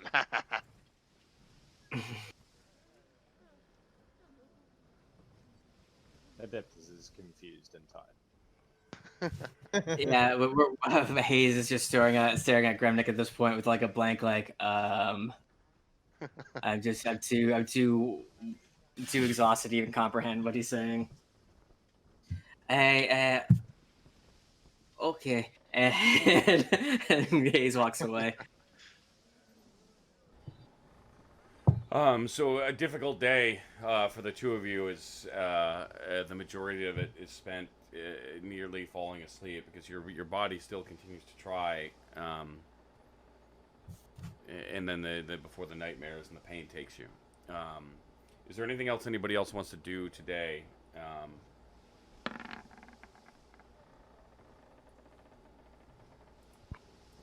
Tinker. Yes, of course. Yes, of course. 19 Tinker. So you managed to, you do actually manage to complete the, with some clever use of, Mark 1's exhaust to, at one point smoke out the entire bottom floor of the ship, the bottom deck, and with some fervent shouting and a very upset powder monkey. She after a bit of a screaming match, you do manage to find a way to forge the materials that you need to create the box that you're trying to make for Hayes. You keep that monster over there. If you put that, with the powder. We're gonna explode! You idiot! We're not going to explode. We'll be perfectly fine. Mark, take care of it. What do you know? What do I know? What do you know, you smithering buffoon? All you do is light things on fire and make it explode. Do you even know why it happens? Do you know? I don't need to know why it happens. All I know is that when it happens, we die. Yes. But the force needed. Do you understand? The ship is quite strong. We'll be completely fine. It's only a small little pitch. You say we're fine. So after hours of that, the if you thought you could sleep anyways,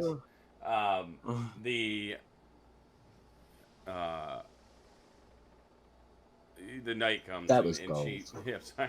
I'm trying to choke back the laughs here, and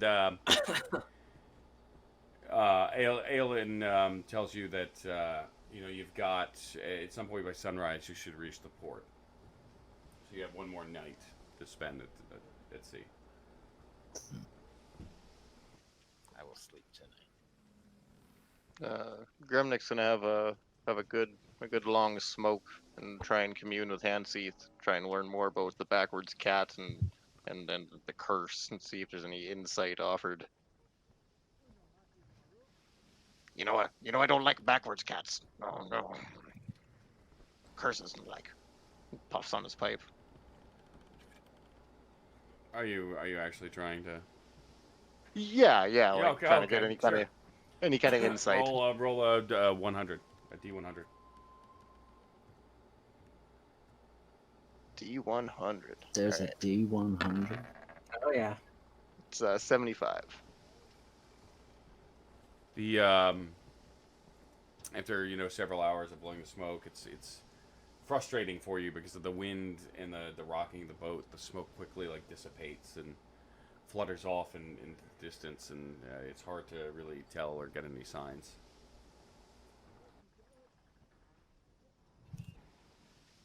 Hayes, knowing full well he's not going to get any sleep, is going to spend the night in the galley, taking Gremnick's example and just hammering back as much grog as he can take. Astor's gonna join them, and in an attempt to distract Hayes from his issues, he's gonna challenge him to a game of liar's dice. Liar's dice, okay, clearly half in the bag. Okay, all right, and he starts fishing around for his dice. I think it was this pouch. No, this one. Okay, here we go. How do we play liar's dice again? I also I need a freshener on the rules. I also don't know. Okay. Well, what are you doing the buy-in at? Oh, I'm gonna bet. Let's just distract me. 10 gold. We're drunk. Okay. We're drunk. Yeah, that sounds good. I trust you, Astor. You would never steer me wrong. You're my best friend, Astor. You know that, right? I always liked it about you. So what I need you guys to do is, hopefully you can figure out how to do this, because you can do it with the dice roller, all right? You have to whisper it to me. To You whisper what to want to me? keep your rolls secret, but you need to roll a 5d6. Google. Well, if you can do it with the dice roller in game, because you can do to GM. Okay, so you can guide me through this.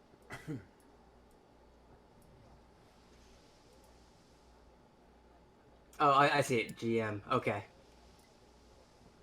Is it 5d6? Wait, I don't even know where you got that. There's the first thing that popped the- up. The tool panel on the left-hand side, top left-hand corner of the menu that opens up, it says GM. Click that. Which one? I'm gonna test it right now. Did you get that? Yep. All right. Did Asto, mine work? Yeah, it did, but you need a 5d6. Yeah, it was just a test. Yep.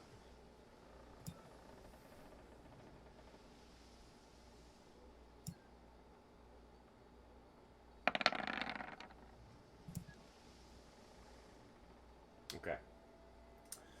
So the way this works is you each go back and forth. Bidding. Raising, right? Correct, right. Essentially trying to outbluff one another. So, for example, I think it would be like, I'm gonna go first and say I have 2 2s, and then he can either say he has more 2s. well, if you think he's lying, but then you can come back, you could actually say, well, because it's a total, right? Because you don't know what the other person has.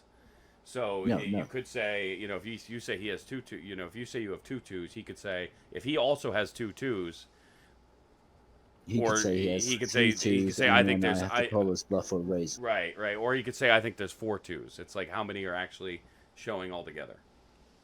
Just under, that's our own dice. So we're it's bluffing about, your right? dice plus his dice, but you don't know what his are, right? Okay. So you could try to catch him in a trap too. You could say, "Oh, I've got 2 2s, but you might have no 2s." Okay. Right. Well, I'm gonna stick with what I said for the Yeah. opening bit. Sure. I can say I got 2 2. It's a friendly game. He's not. Yeah, again, Asto, I have no reason to distrust you. Okay. You have 2 2s. You don't have to stick with 2s, but it does have to go. It has to be more than 2 now. Okay. You I have to have. raise the number of the dice or the amount of that number. Okay. Yep. I have the number of dice for the amount of. Okay. I have 3 1s. I call you bluff. I actually do have 3 1s. Oh, then think you lose a dice. So is that it? I think that's how a round works. Yep. It's the first person to lose all of their Yeah, dice. except you guys you have to like raise the bet as you go. So for Okay. that first one, just running through we'll say you gain 10 gold. You took Astos 10 gold. Okay. Okay. All right. I did not mean to do that to you, Asto. I'm so sorry. You're talking about Master Hay. I don't want to make you a poor man. I am sorry. Rule 3 of the Pirate Code, Master Hayes. Take what you can, give nothing back. Let's go again. Oh, okay. Do I go first this time? Or do we roll again, or? Yeah, you roll again. And you go first.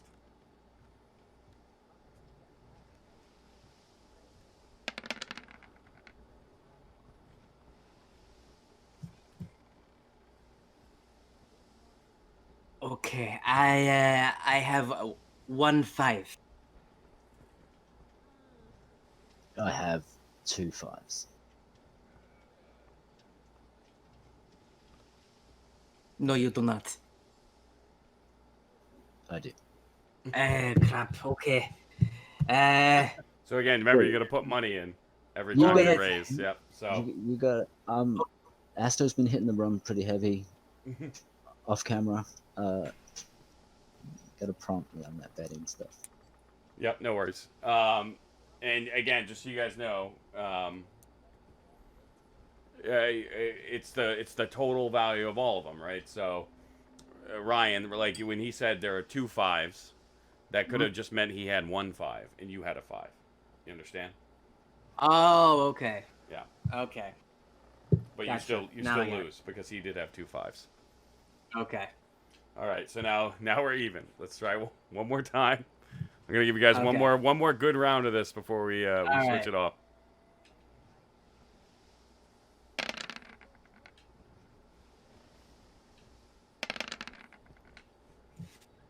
Well, that was only 4, Asto. You need one more. I won the last round. I should have lost a dice. No? No, this is just an elimination. Ah, So there's no just losing one more dice. d6 then. Yep.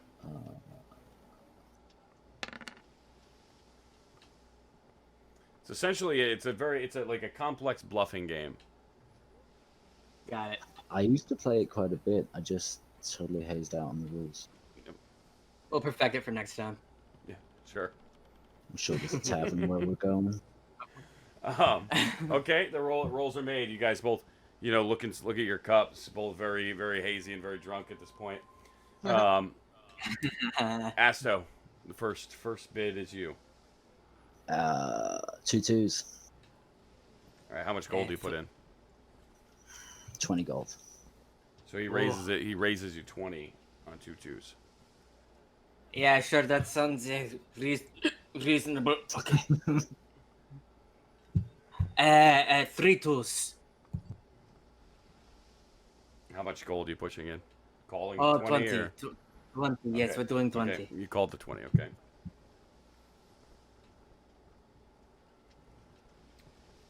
Uh, 2 4s. How much gold? How much he just put in? He matched your 20. Okay. I'm gonna put in 5 pieces of platinum because I'm a little drunk. Okay. Flat. Oh, damn. Okay. Oh, I'm trying to cheer him up. Oh. What did you say? 2 4s? 2 4s. Hayes puts in 5 platinum and says 3 4s.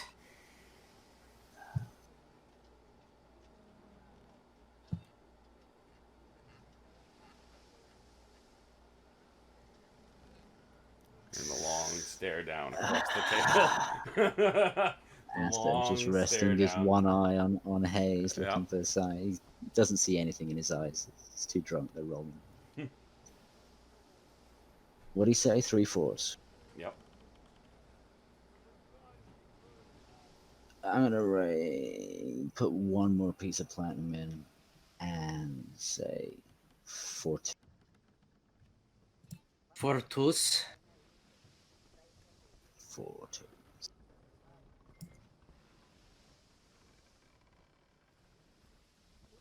No, you're bluffing. Yeah, I was bluffing. Hey, alright. Yeah, it was close. There were 3 2s. There were 3 2s because Hayes had a 2. Nice. So as the gold hits the table, and some of the sailors passing by are like shocked, and a couple of them, you could tell a couple of them were like looking to get into the game, and then by the time that platinum hit the table, they were like, nope, and just walked away.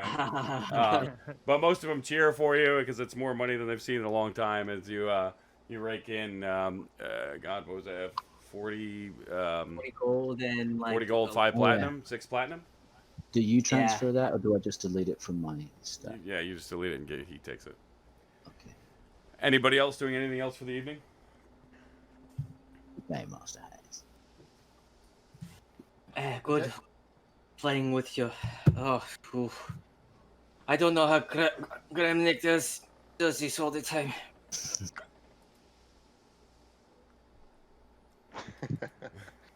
Adeptus is on the top deck, sort of not being able to sleep. He's just sort of staring out to sea.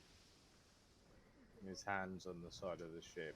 He's taken in the darkness, the pitch blackness of the sea.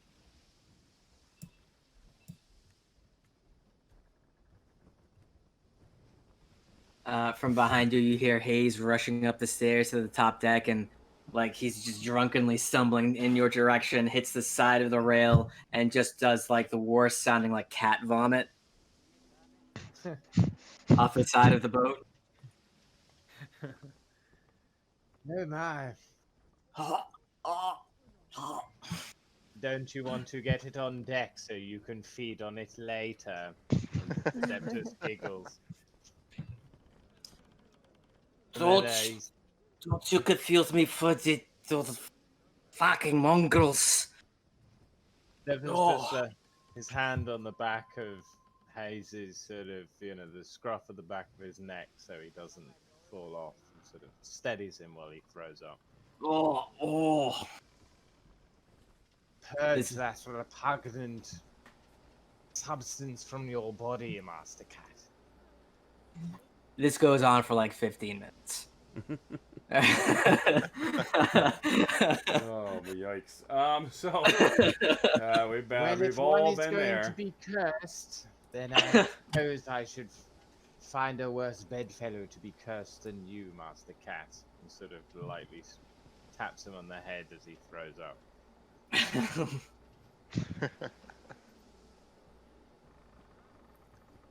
All right, and with that backdrop, the sound for the rest of you, the retching sound of haze over the. Somehow, the majority of you find sleep for the evening. In the morning, you hear the bells start to ring, and the crew readying for port. As you all sort of make your way up to the deck, you see spread out before you a fairly large, no Schulta, but a big city that is located on the side of a river mouth that is, a solid stream of ships with gold, white, and red sails and banners flying. Continue to make their, sort of buzz around the docks and upstream to the river.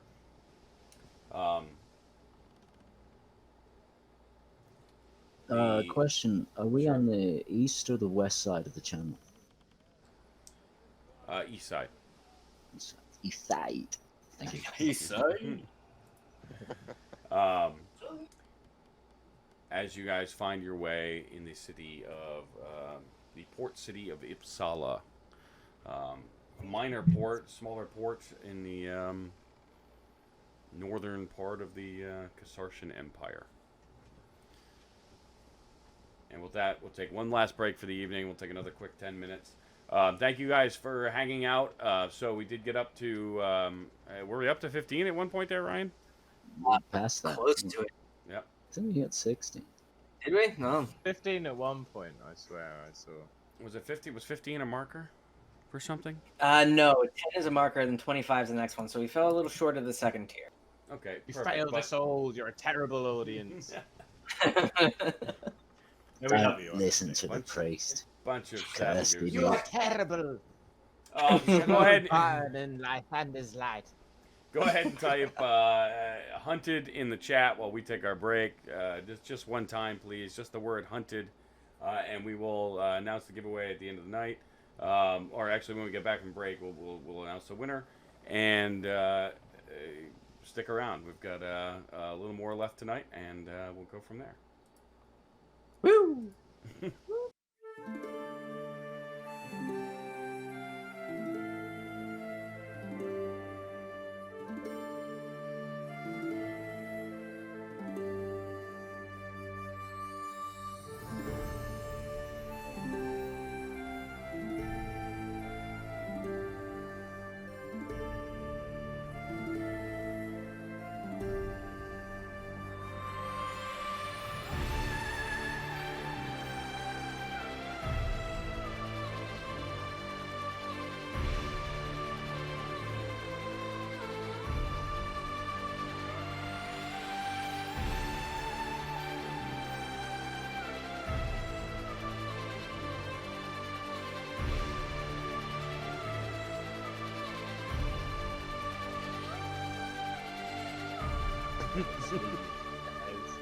We missed you. Missed you so hard. So as you guys, It's a medical condition for missing so much. So, thanks. is it one of the curses in that book? Yeah, I've developed profuse sweating from a very private part. So thanks, guys. Fucking saddle geese. Oh, the plural. That's pretty hot. That's a I know, quarter it just chop right just felt right. A solid 6. The so as the port of this city, you guys make your way in. You see this sort of large, right at the center, sort of the entranceway. It's almost like a gate from the docks to the main city itself. It's partial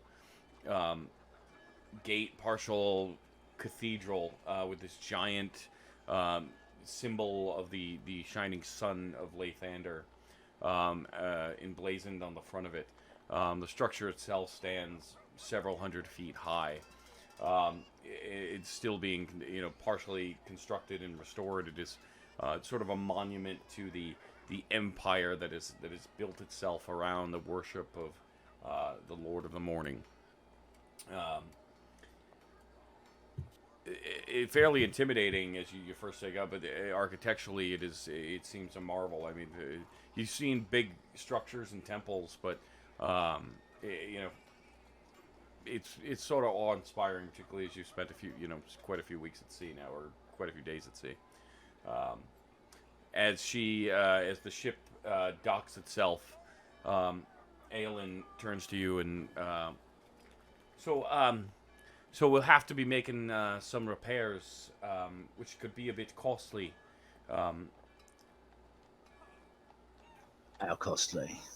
I'm thinking between the timber, 50 gold should suffice. Mm.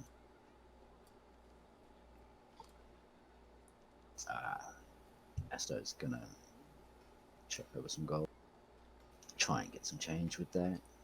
Right. Well, I'll resupply the ship as well.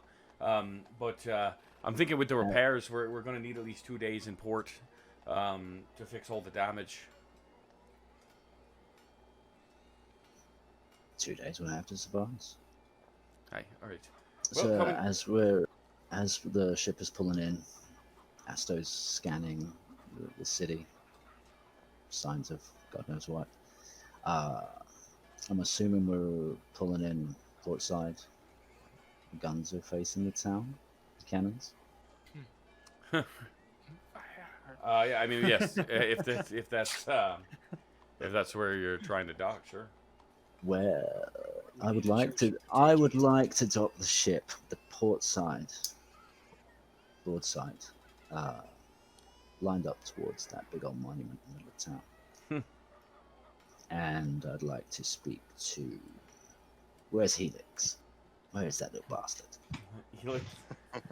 Somebody bring me that little scrub. So Helix comes up and sort of squints in the light on the deck. Yes? Day, Master Helix. Good day. I know. Little favour. It'd be better if we blew something up. Well, I might have something that's right up your alley. Okay.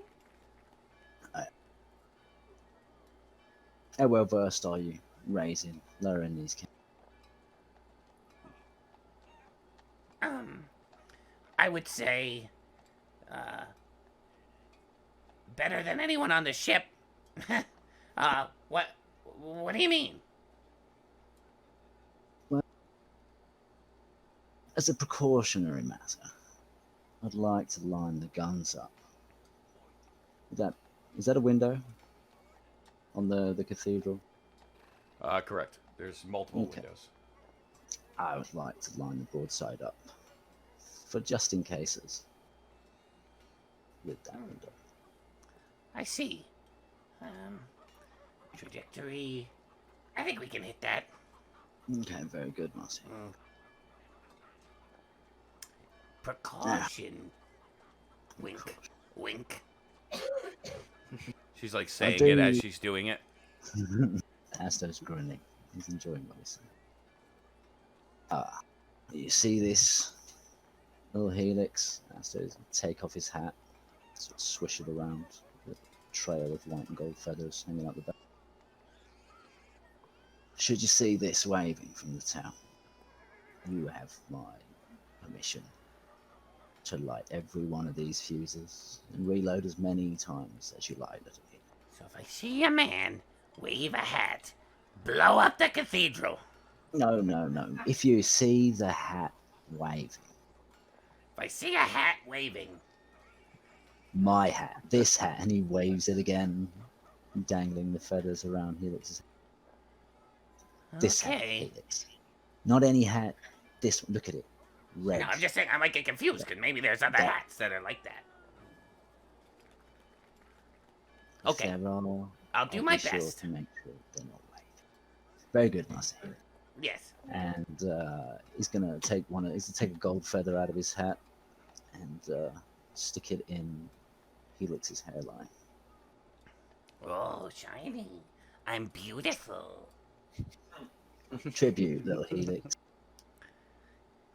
And Maybe Master then- Gremnik come say hello. Hmm?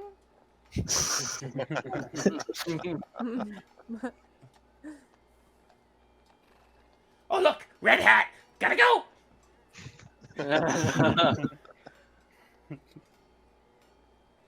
And so Gremnik's like at the prow of the ship, knuckles white gripping the railing, like just anticipating landfall. It's like this, Master Grimnick. Follow me. Ah. So, Esso's just gonna skip over the side, land on the dock. He follows as graceful as he can, but it is not very graceful. Esso's he's gonna Kind of steady him. flops over, you know, like in full weight. Just kind of like flops over. Esso's not strong enough to lift that up.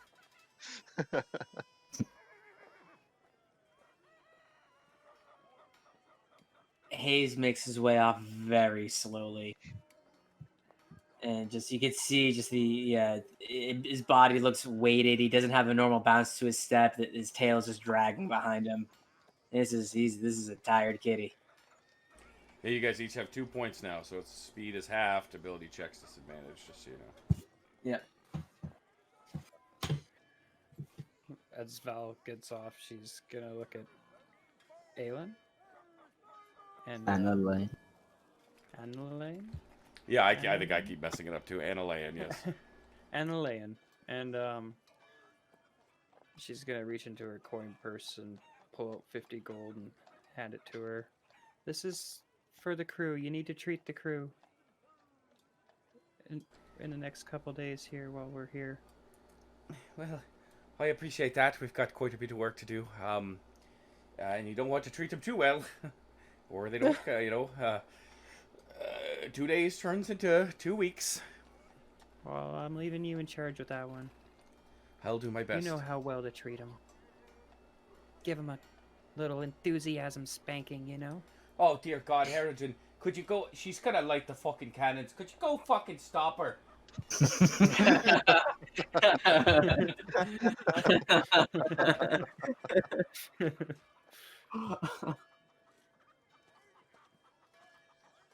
Hold up, Helix is a girl. Oh, I never clocked that. Yeah. It's part of her allure. You hang a beard on that one.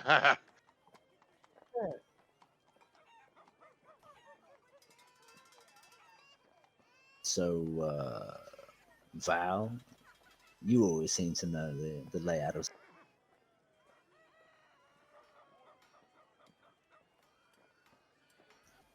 Oh, Val, Val is running up the stairs. Oh, okay. Yeah, so the city itself, while again not quite as big as Shulta, is architecturally fairly advanced, and you're watching as a myriad of carts and clergymen in these sort of white robes, similar to the symbols that you see on Adeptus, as well as some well-dressed commoners and other workers are just making their way through the docking district and through the gates to the city proper. The town itself sort of unfolds behind it, cascading along the side of the river. And the sort of again, it's sort of impressive the architecture comparatively. Shulta is very different in the stonework and the way that the city was built. It wasn't built with a lot of high structures. It was sort of laid out flat. Whereas the city is sort of random tall spires and buildings sort of jut out, and various keeps and mansions sort of dot the coastline. Wow, what a dazzling city. What? Oh yeah, sure. Very, very nice. Ain't Hopefully- bad for long legs. Hayes, let's get you some help, buddy. Oh, I just want some sleep. Well, Oh, my head. we need information. We need to be finding where we need to be going. We need to know where to look like. I say know we where find- to go. We find a tavern and we ask around. I think maybe one of these priests walking around might might be able to help. I'd never found a Yes. priest that knows more than a bartender. Maybe about curses, though. I don't know if bartenders really cure curses. Kremnik shrugs and lets the matter rest at that. Oh, Val's gonna keep her eyes open, see if she sees any sort of, I don't know, you know, a place that looks like it would get rid of curses. Like- A holy place. Like the giant cathedral that you guys pointed cannons at. Get your curse removal here! Get your curse removals! Yeah. Look She at the literally- rising sun on that cathedral, everybody. Yeah, maybe we should go there. And as she does, she's gonna grab Asto's hat and Wait, just, give me that back. You be careful with that. it looks so comfy. Asto's gonna jump on Val's back. Okay, you can take this. Get off me.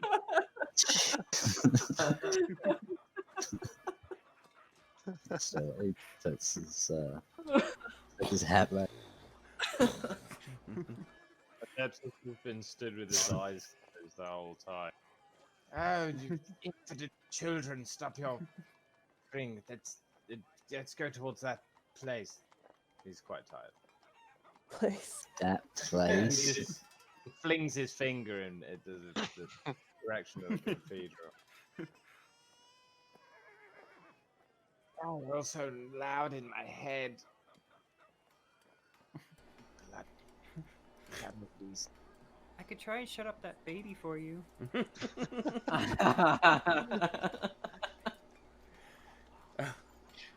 This poor town. So Gremnik's gonna examine the stonework at this cathedral, get a good eyeful of it, grading it accordingly. What is the you have a check for that, or you automatically? I'm trying to remember. I'm considered proficient in the history skill and add double your proficiency All right, bonus. make to a the check. history check then. All right.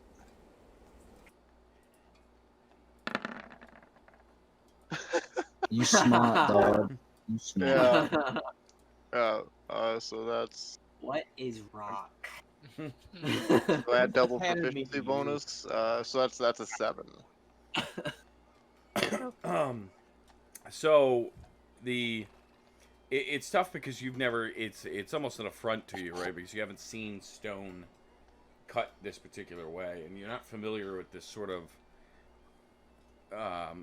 This the use of limestone, the sort of granite and marble that's being used. It's like very light, like pretty, and it's just not the way stones should look to you. They should be, dark and cold, right? And these are sort of everything is just very white, and there's still a bit of a shake to your legs as you're getting used to walking on the ground again after just a week at sea.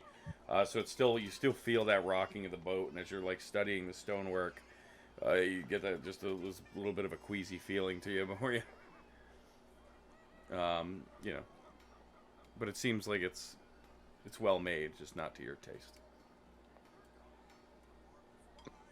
Gremnik lurches for a moment as he collects himself. Boats and long legs and strange workings. Hayes has been zombie walking towards this building the entire time.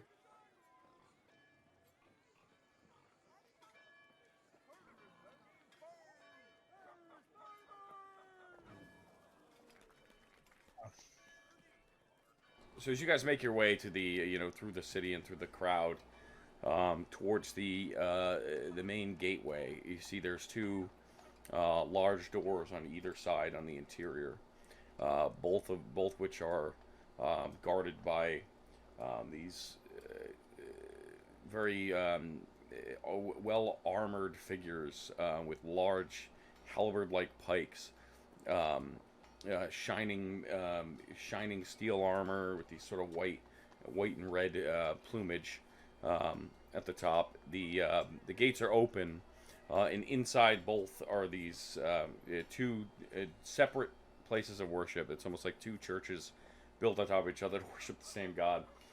Maybe just to for for population base, it's tough to tell. But the interior in both is beautiful. It's just fine wooden, dark wooden pews leading to a large altar in the center, where on either side there are clergy members in these fine white robes, just going around and talking to commoners and giving smaller blessings. So what is your approach? I'm just gonna look for the priest that looks adorned the most impressively. Kind of in Hayes' head, it's like, oh, the more fancy he dresses, the more powerful he must be. Why would he not dress more So he's just looking for whoever looks like, yeah, that's one that can cure curses. Make a perception check for me at disadvantage. Yep. Come on. Shit.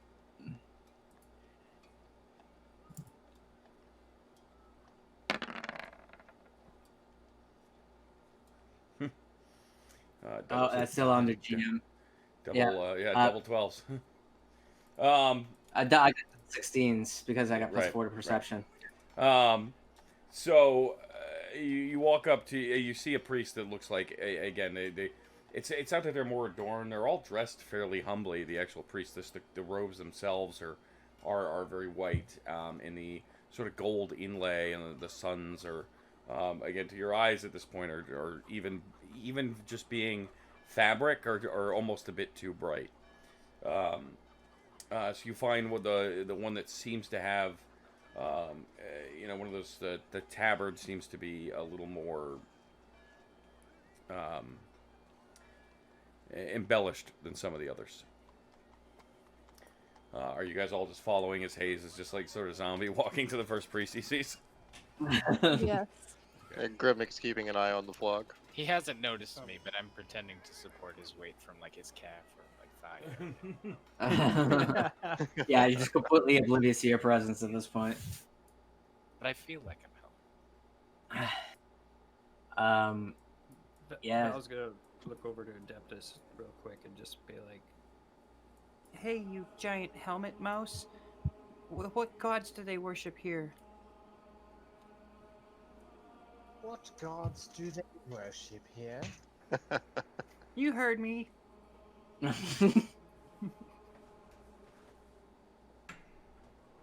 becoming twice your size deflate your brain? Could be air up in there. I don't know. Do you know or not? I can ask somebody else around here. Clearly, they would know more than you. This is the Catharsian Empire. Lythander, of course. Ah, perfect. Thanks, cutie. Shakes his head. I'll just turns and walks away. Sassy hips.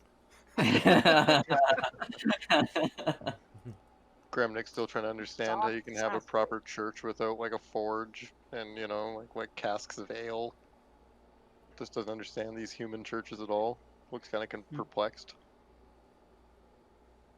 Asto is just off to one side, and he's leaning up against one of these big wooden beams. his hands behind his back, and discreetly with his dagger, he's scratching something into the wood. Welcome to the Church of Lathander. Oh my. Is he all right? Your friend. No, hasn't slept in days. And do you refer? The dwarf is always in this state. Not like this, you know. Sometimes sleep be coming most unexpected. Excuse the smell. From death life. Lightbear. Greetings to you. Greetings, Lightbear. And the man before you is he's sort of a elderly human. He stands fairly tall. His hair is sort of cropped and curled, sort of blondish gray with these like golden eyes, and tan skin. Maybe 5'6", not particularly tall, but he stands very straight and proper, particularly for his age. What seems to be the problem with him?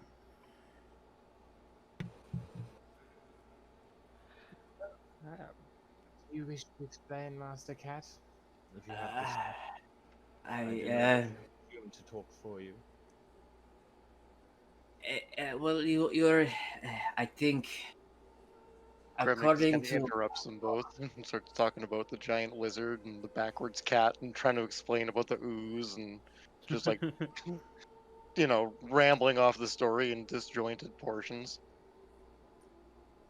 The eyes get very wide, and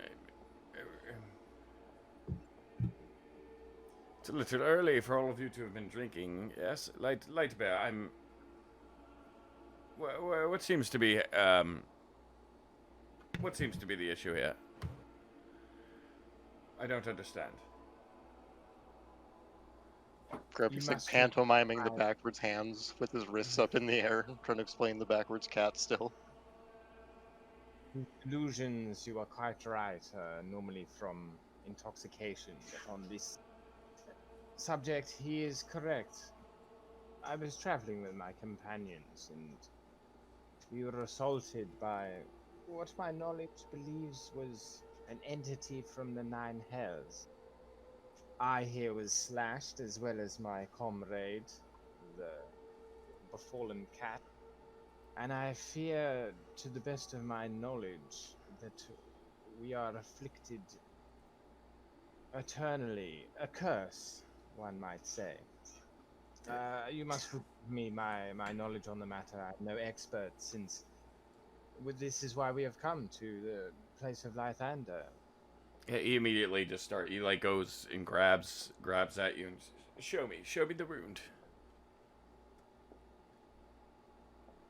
Forward, but I shall expose myself for you.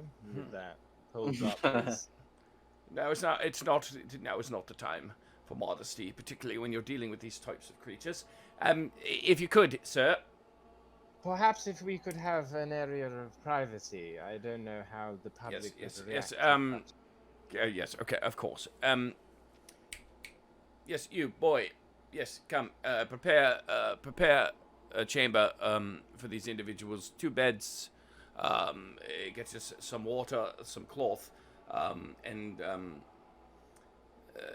yes, go. And so. Hayes is already halfway naked. You ain't got nothing to drink around here by chance, do ya? Ignore him. Yes. Sort of just shoves him to the side. Not now, Master Dwarf. Drink your own stash. Yeah, Forgive but him, it's running please. low. Yes, of course. Please, yeah, and he sort of leads you.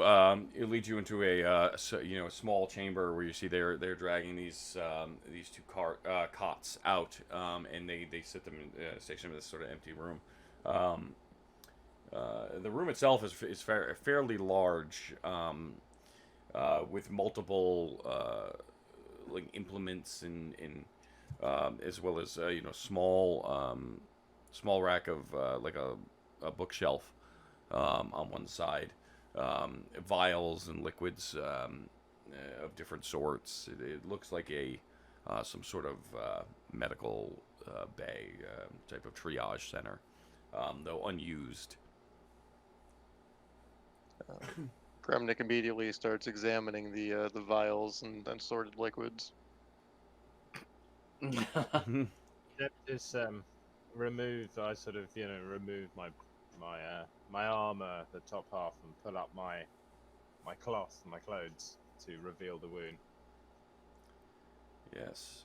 Oh yes, my.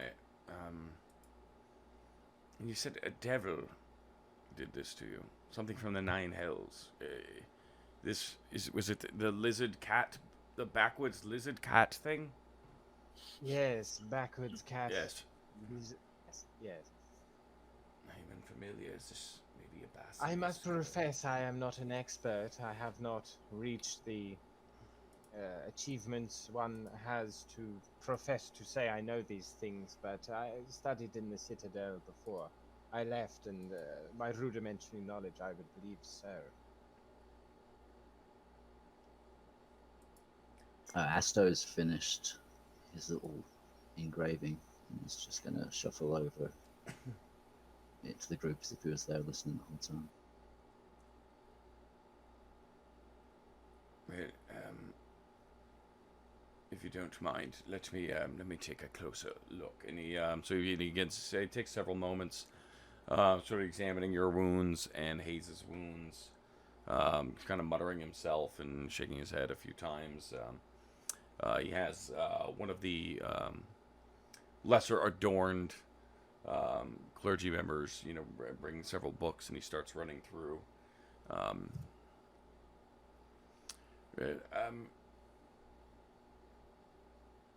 Yes. Okay. I believe. I believe we've got the spell required to remove this bit of nastiness. However, Lythander be praised. yes. However, it is beyond my capabilities to cast it. Very well. Who could? Sorry, I'm very. Who could do it? Is there an owl here? Sorry, Praise, can we speak to your manager? Yes, Calm down, Karen. yes. Well, you see, many of the Radiants have assembled in Kasata for the birth of His Majesty's son.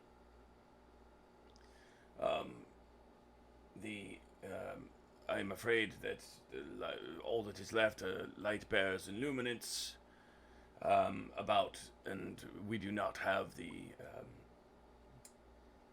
required skill to perform such a removal. As I feared.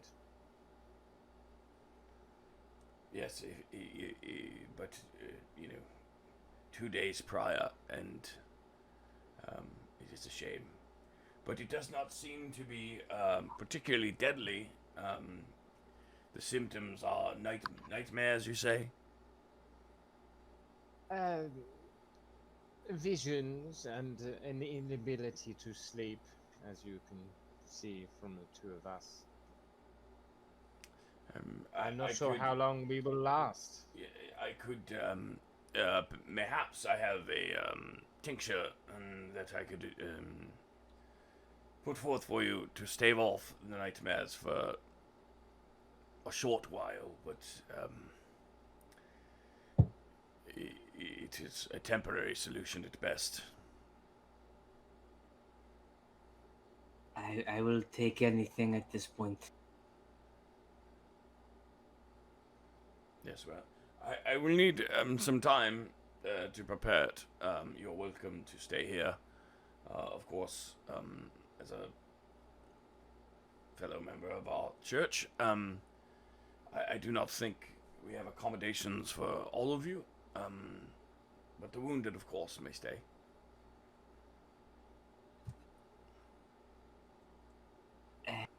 I think I'll probably get the best care here, so I appreciate your offer. I will stay. Yes, of course. It's be figuring you stay here under the watchful eye of those who can help you. And Grebnik turns to the priest. We should be seeking lodging elsewhere then. What you should recommend of hereabouts? Be there any dark dens of ill repute that we could shine the Thander's light on, like?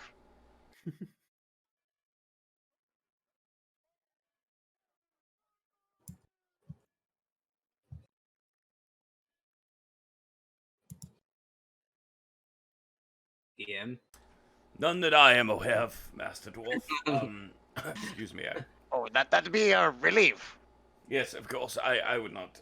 I rarely leave the grounds here, but perhaps some of the younger luminants would have some information, or the guard, or we are a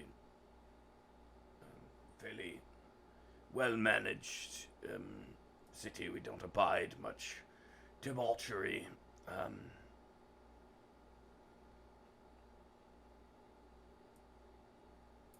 Yes. Quite. I think it's a snide remark, but he's simply too tired to say it.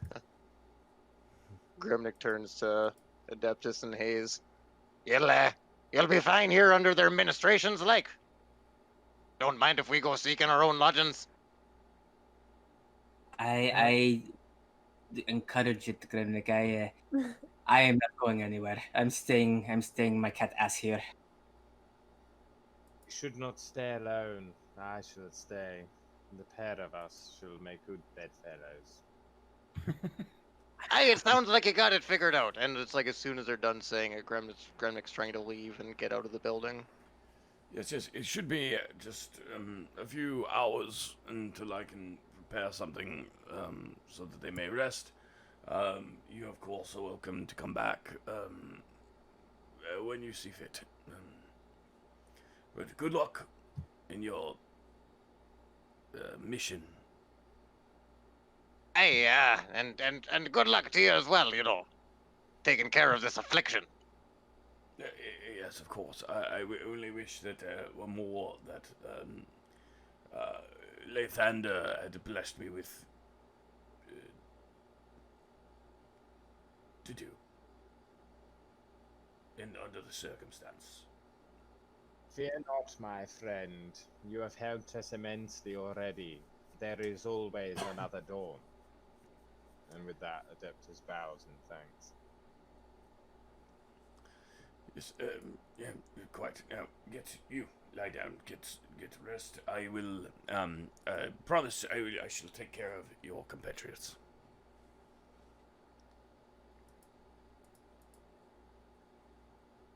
Well, we're off to find supplies for the voyage ahead, like. Yes, we actually have a very fair list here. Grimnick mutters something about a short list.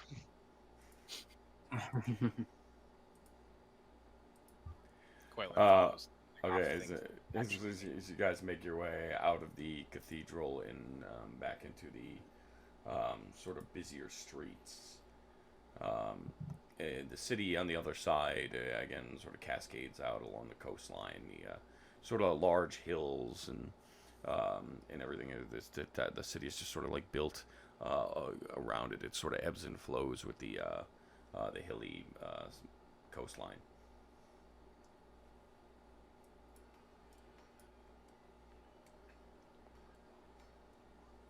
And you're looking for a tavern? Oh yeah, Grimnick like sniffs at the air, looking for the smell of debauchery. So after a bit of wandering, make a perception check for me.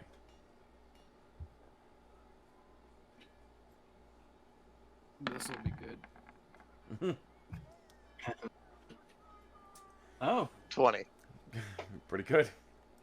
Whenever it comes to finding bars, man, Graham rolls good. Hey, what's the name of this town? And never mind history. it's all about Ipsala. Thank you. Pretty in keeping with the character. bars. Yeah, I think that's So at first, the first one you pass doesn't look like the type of place you want to go to, right? It's well lit with guard towers on either side of it. The street outside is covered in some leaves and sort of like this large public square, but it looks a little too nice. And after searching around for somewhere dingier, after several miles, you just decide to go back. And the tavern itself is log and like large single-story building, like this sort of small fenced yard and like rows of flowers around it.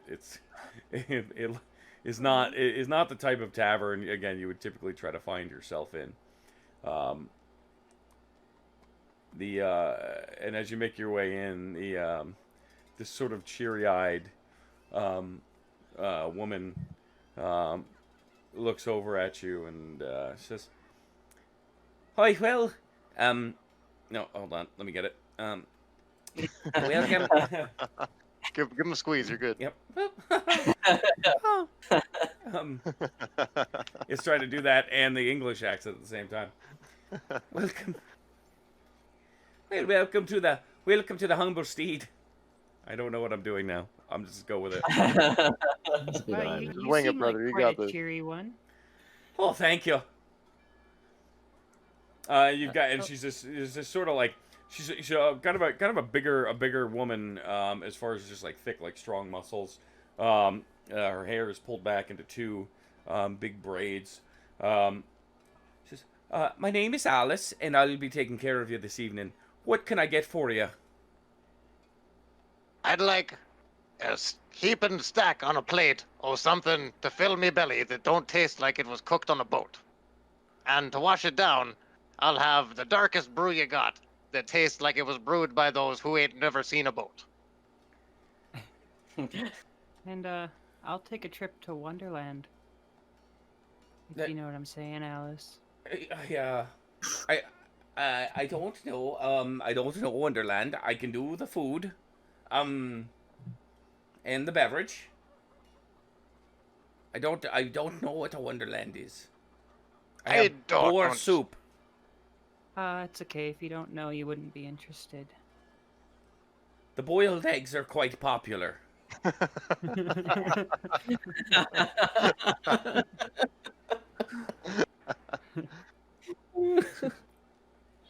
We'll take a few of those. And a bowl of the soup too. Yes, of course. Can you get me a boiled egg as well? I just want one that's been boiled like way too long. Like about 4 or 5 times longer than you should boil it. And maybe from like a larger bird, maybe? I'll see what I can do. Thank No you, boss. sweetie. Well, I'd like a steamed Ithacato crab, if you don't mind. Steamed crab. I'll have to see what you picked up from the market today. And I'll let you know. And so as she heads in the back, you can hear some shouting, and then she pokes her head back out. "I'm sorry, love. No crab today."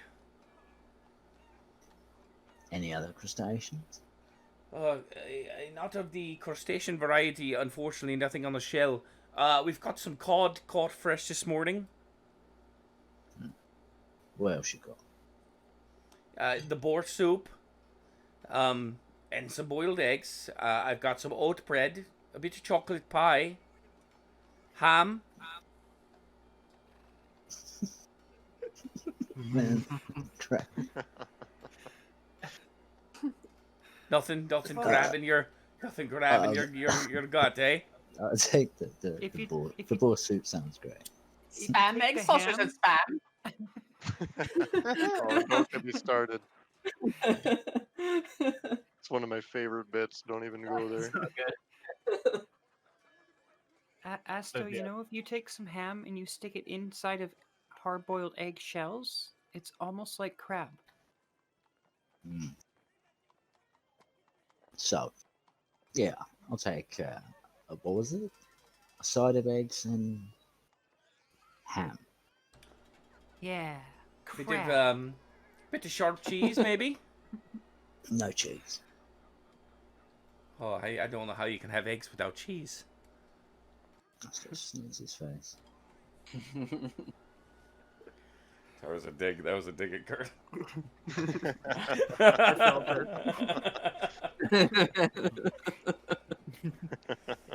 Oh, What are you doing giggling over there? You gonna take her order or what?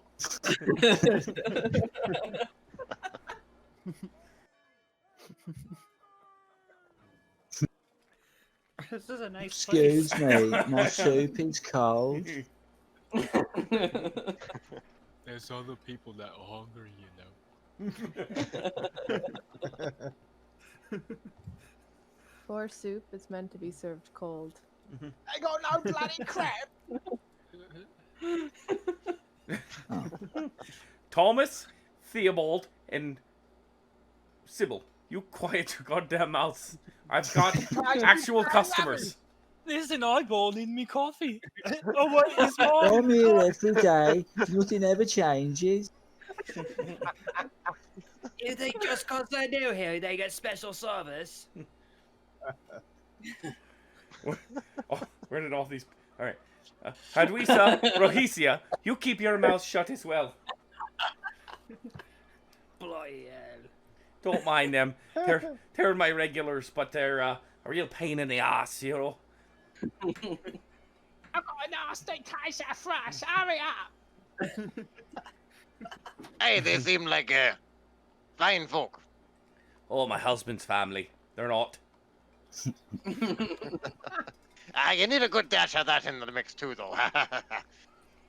They need a good dash or something. But yeah, grab a table in the back there, and we'll something by the fire. It's getting a bit chilly out there. Something by the fireplace, and I'll bring it over in just a bit. As they make their way over, Gremnick's like eyeing up the crowd, the place, seeing how like clean it is. Like he's kind of like soaking in all the differences. He seems horrified. Yeah, and the decor inside is very similar. It's very flowery, and there's like live cut flowers in places, and vases, and these like nice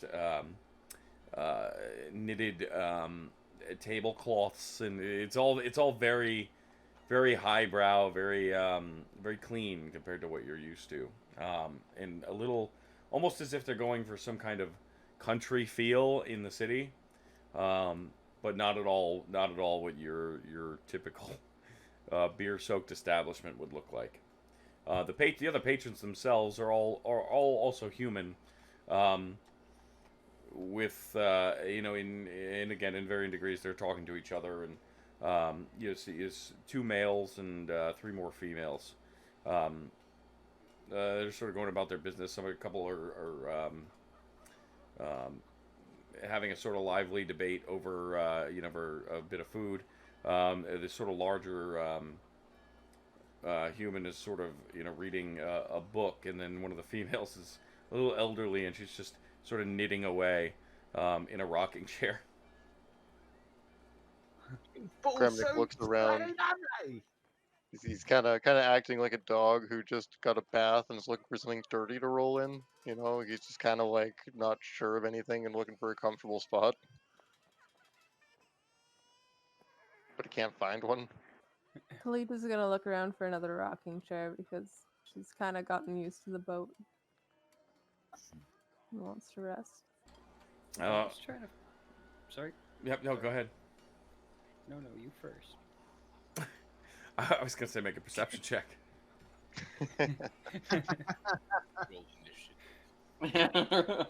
Roll initiative. Roll chair mimic. I gotta make. Kalita's gonna make the checks. You know what I mean? Points of damage.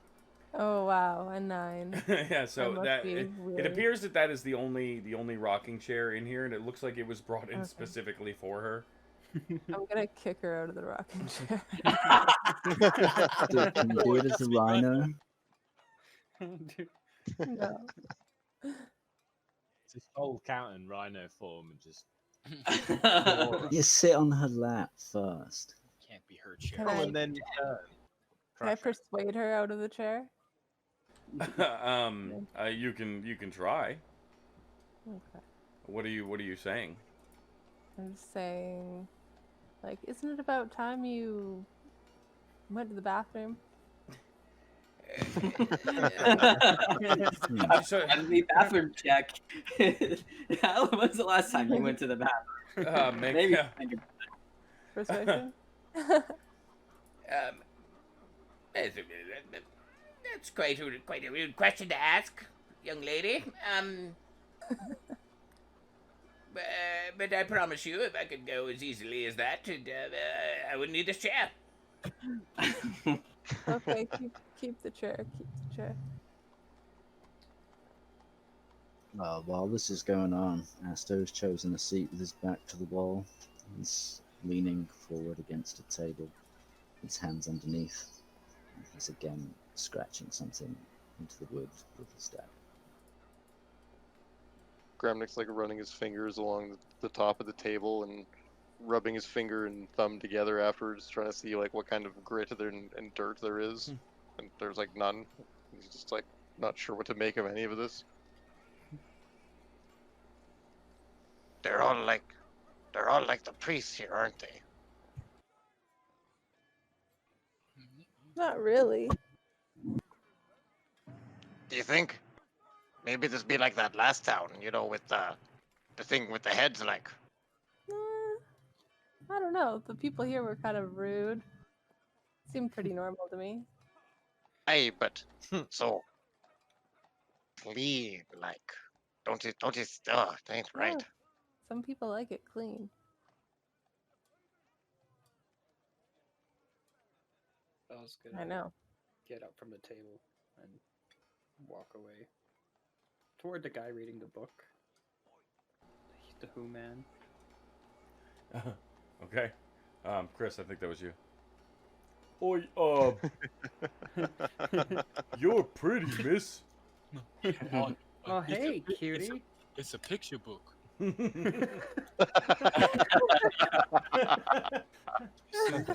Oh, wow. I'm learning me words and phrases. This right Fucking here. killing me, dude. Oh, so funny, said it. You'll never learn words and phrases. Yes, I will. Look here. This one's a P, and this one's a capital P. I think you're right. Can you What's see? what's the one on the next page? Oh, Who are you? I haven't gotten that. But who are you? He's got a point. Well, and then she starts to try and pull herself off as the waitress here, using her actor trait. Or feet. I work here, silly. Where's me soup? Oh, it's coming. I'll get your soup. I was just wondering what you were reading, that's all. You can borrow it if you like, I suppose. I've got Sure, another thanks. one. This one's nature pictures. You're not so One is let her borrow it. Just Well, tell like you what. Mum's. Which one's your favorite? Oh, well, yeah, well, if I This suppose one. this one. Okay, I don't know what it is exactly, but I like it. I'll take it. Right?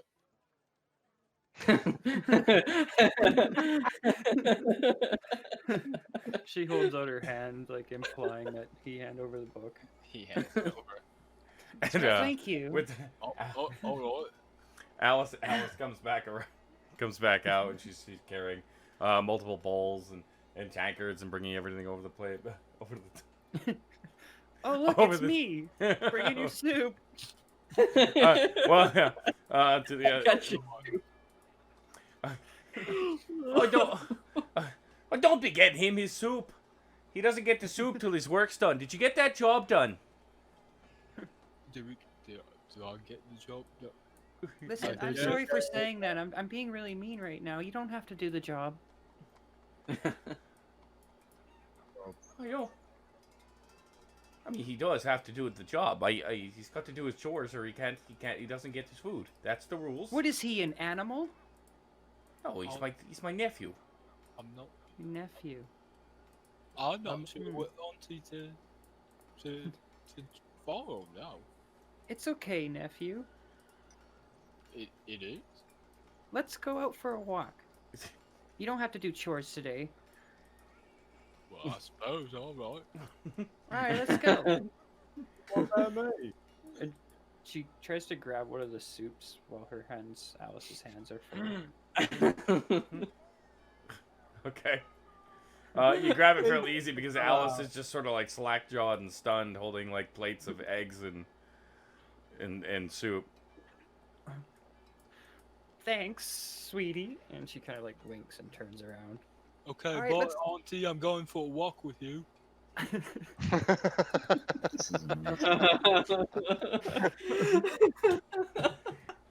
Alright, let's go. I don't know how that boy breathes in and out. Like, it seems like it'd take a lot of mental effort. And I don't know what your friend's looking for. But hell, she can have him.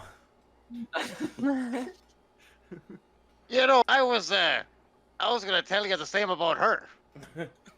Well, maybe they make a good couple, because they're both batshit crazy. Anyways, yes, so here's your eggs. Miss, I boiled this one for a very long time. Wait, no, that's the, she left. That was me. Yeah, I don't want that egg at all. Yes, well, it's quite green. I wouldn't want it either. But if she comes back, you know. Anyways, so we don't get a lot of foreigners. Where are you from? Schulta. Shulta, like from across the Viridian. Don't make us go talking about the boat. I That's try quite a to journey. forget about the boat. I don't even see many dwarves or anything. It's you're quite the lively. She like starts to scan all of you. It goes from like down to the gnome, up to Mark 1 to Asto, and like pulls back a little bit. Gremnick, who's just so filthy. He's just, and then like to Kalita, and the like notices the horns and is a little like anyways, I hope you enjoy your food. The eggs are a specialty. Yeah, her thanks. Gremnick immediately starts examining the beer, the tankard, trying to like, you know, see if it's any good. And by that I mean, you know, he starts slurping it down. It's weak. It's not like a strong ale. It's a little watery for your taste, but comparatively to the stuff on the ship that you've been drinking for the past, you know, it's nice to have something different. It's cold, and it hits the spot. The tankard is really clean and shiny, which is sort of bothersome. He guzzles it down greedily and turns his attention towards the plate of food. And the food is good. I mean, it's obviously it's well prepared. Again, if not a little fancy for what you're used to, and not quite as much as you would have liked. Yeah, Gremnick makes short work of it. A display of smacking lips and slurping fingers and you know, total ignorance of utensils. So Val, why don't you teach me this little I dinner think trickery? Val left. Oh, okay. Val's outside with Then Astor's gonna bite the top off one of his eggs. Edwin. What is it? Edwin. Edwin. Val says I have a beautiful heart. That's it. Theobald, actually, is who it is. Theo. On their walk, Val's just pointing to the sky and different nature that's actually outside and not in a book, trying to show him that there's a world outside of pages. And that's the sky. And this is Wow. the ground. That's really far away. I never look up this far. You'll never be able to reach the sky. What's that one? It's the limit. What's what? That little blinky light. That And little that blinky one. And that Those are one. stars. And that one. I think. And that one. You know what? Don't One look at day that too you long. should go outside and try and count them all. One. In fact, do it right now. Just lie on the Alright. ground. Okay, you're busy. Val just kind of backs up and starts heading back towards the bar. 7. 23. 1. It's got again. 1.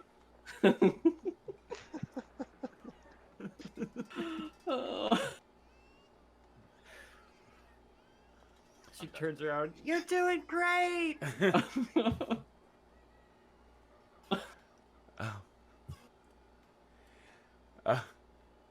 So it's still fairly early in the afternoon.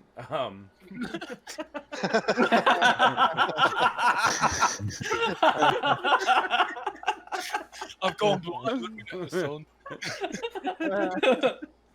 Oh, blinking one, Mr. Sun. One. I lost count. My picture books are feely books now. This one's soft.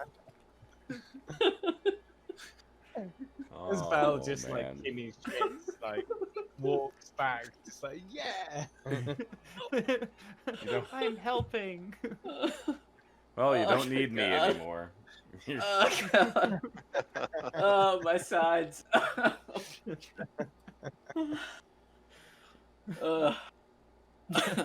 was so funny. So as you guys hungrily wolf down your sort of late lunch, what is your plan for the time being? Have I arrived there yet? Back Yes. at Yes, you're back in Okay. the tavern. Where's that egg? Here, I saved it Ah. for you. Thank you. Enjoy. I will for sure enjoy this. Does she actually eat it? No, she grabs it and puts it inside of her pouch. Is it a larger egg? It is a large chicken egg. But it is again it's already been peeled, and it is quite Shell. green.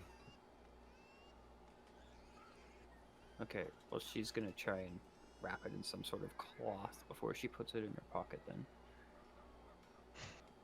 Pocket eggs. One of her traveler's clothes.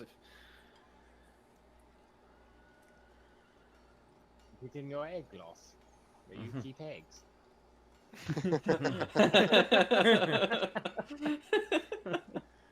Are you gonna make Theo eat it? No. Has nothing to do with Theo.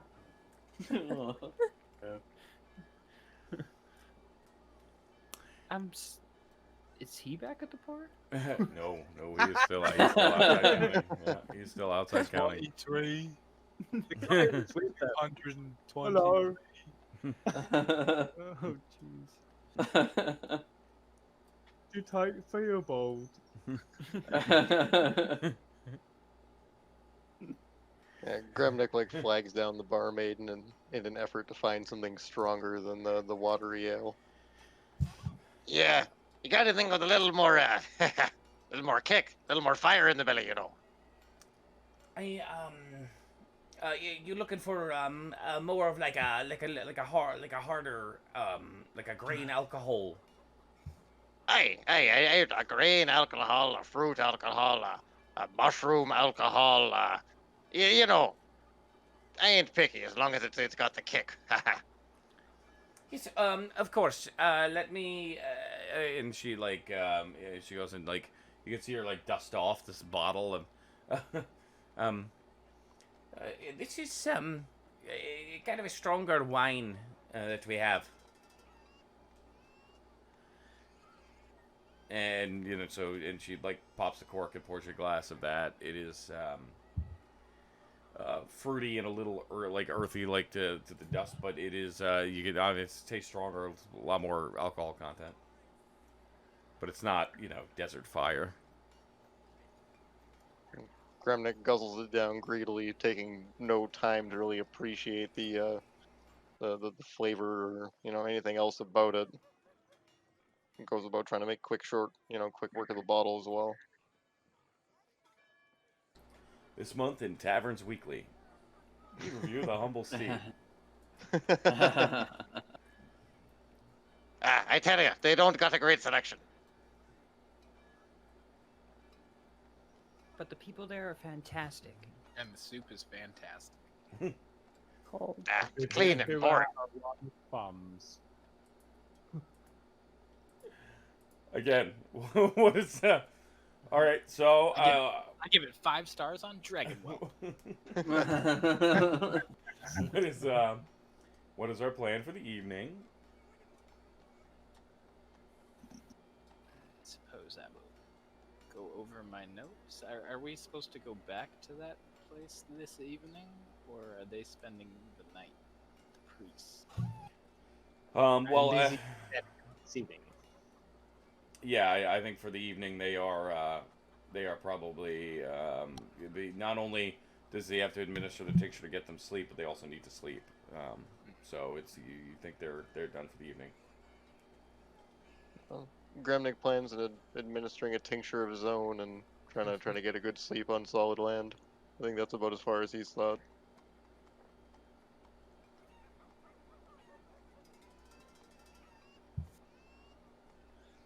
Are there accommodations available at this place?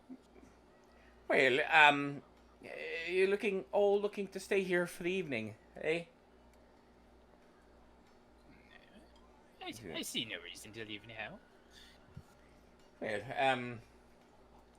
yes, I think we can set 5 rooms. Is that a person? A stable for him. The stables, okay. Yes, 5 rooms and a stable. Yes, we could accommodate that. You were talking about the robot, right? Not Gremlin. What did you call it? Oh, nothing.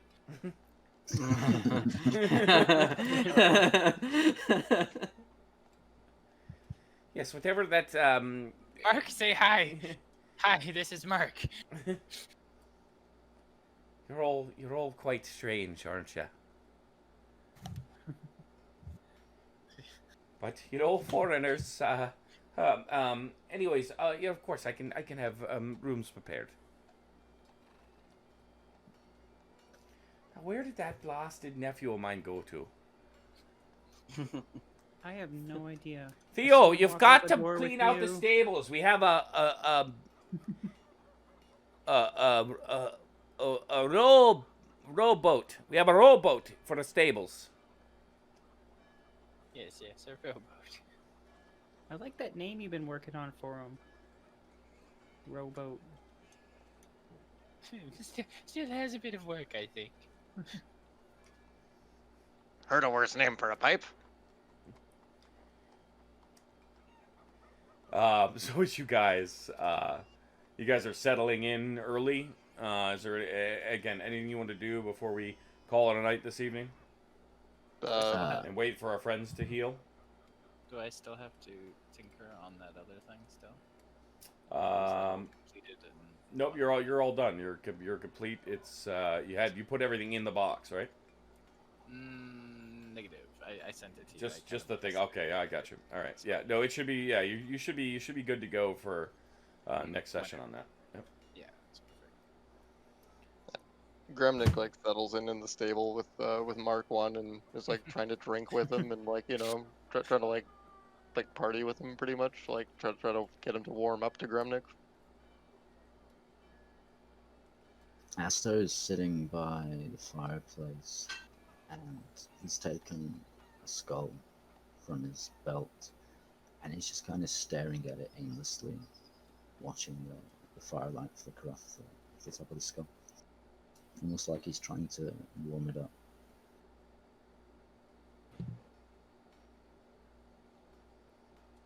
Have Adeptus and Hayes been administered the tincture? Yeah. After a couple hours, he provides the tincture to you. You do manage to sleep, although you guys will be out for,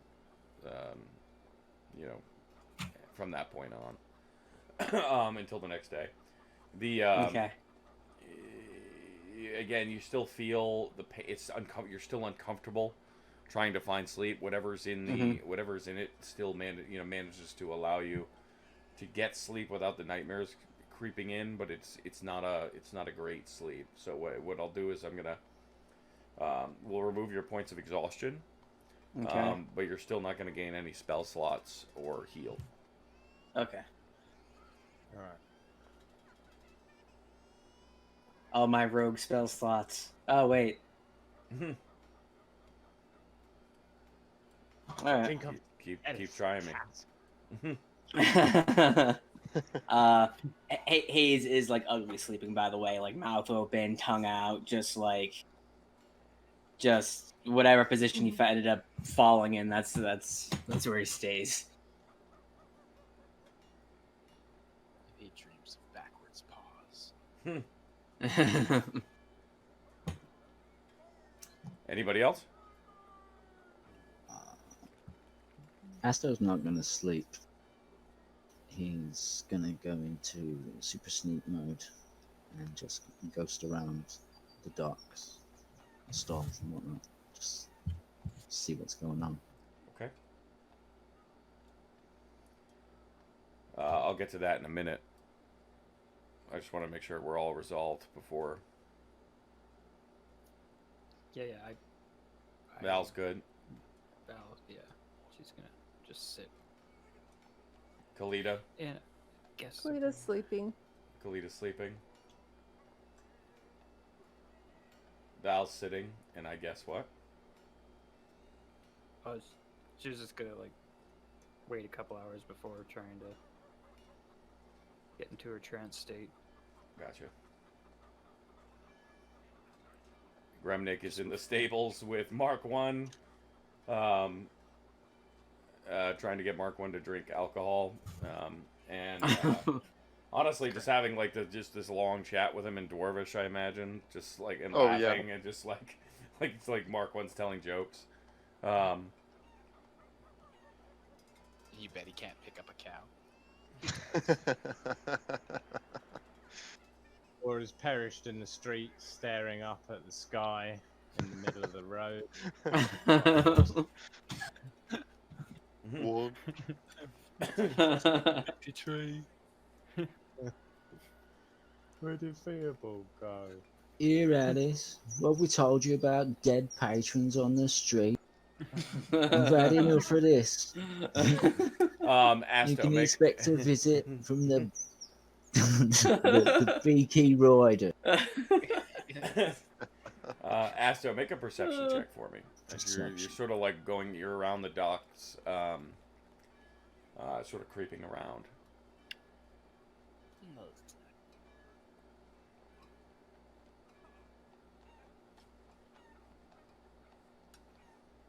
That was a 23. That is a 20. You see everything. All the colors of the rainbow. Well, let me find. There we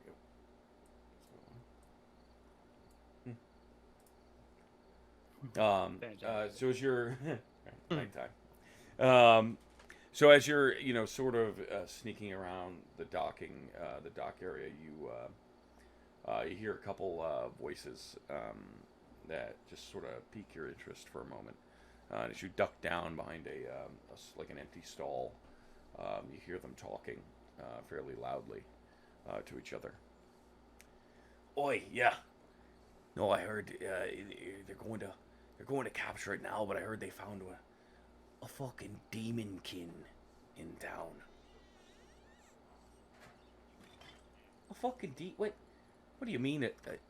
Like a devil child? Yeah, I heard they assembled a good garrison from the guard, and they're headed to grab it now. We should make way over. Why would a demon child just walk right into the city? I don't know. I heard it from Theo. I saw it in the picture book.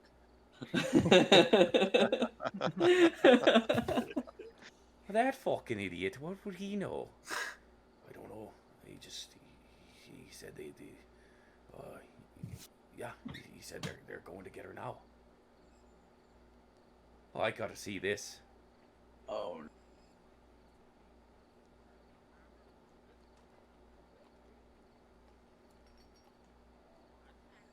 And they sort of head off. They out of earshot. They just keep walking in the general direction that you came from.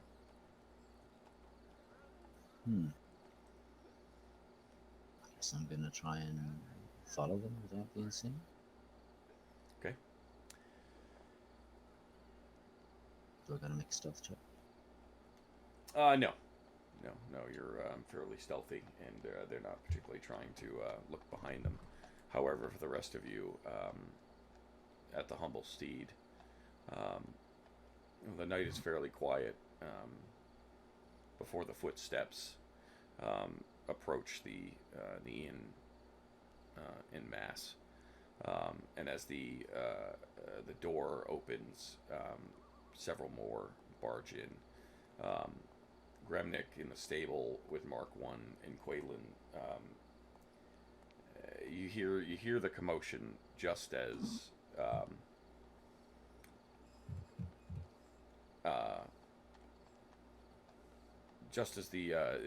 the banging starts to begin inside the inn, and as you guys make your way around, you see a slew of what look like 10 or 15 armed, plated guards out in front of the door, the main entrance to the tavern itself.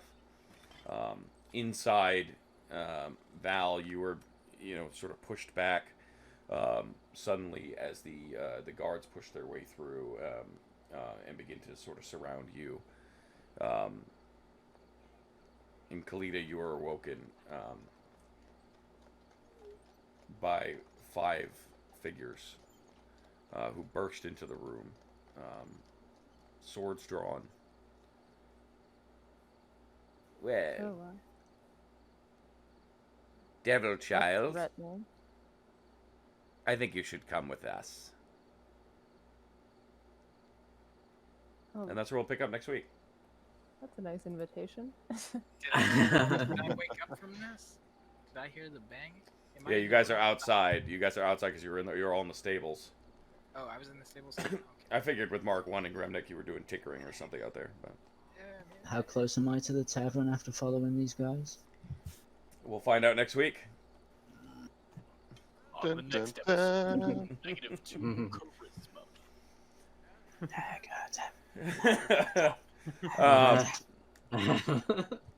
Yeah, we'll see. There might be a cathedral might get blown up. Who knows? Yeah, Will this town survive this encounter? Wait, I'm asleep in there. If Elix decides to see the hat, like we're screwed. Will the demon spawn be captured? Will Mark 1 bench press 2 cows? All next week. Yeah. So yeah, we'll find out next week. Thank you everybody for hanging in there with us. We appreciate you. Yeah, if you're listening to this after the fact, we still appreciate you. Just a little bit less. Again, thank you so much. Again, of course, to BB War Games for helping provide some of the maps and stuff that we use for these adventures. Please go check him out. Thank you to everybody who was participating, everybody in chat. I know for me in particular, like I said, with everything going on in the world, all the heaviness out there, and a lot of the just negativity.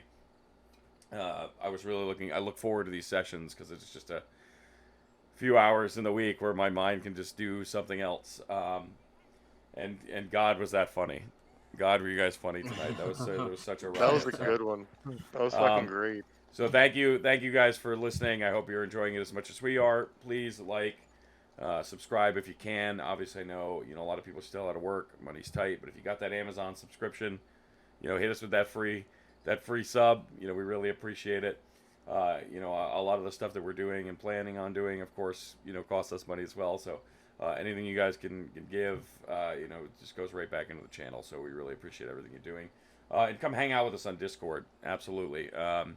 I know we've got a few people in there now, but the more just like D&D stuff that we can talk about, or video games, or whatever you guys want to chat about on a regular basis to keep me off of Facebook and fighting with people, the better. So, I appreciate, of course, appreciate that.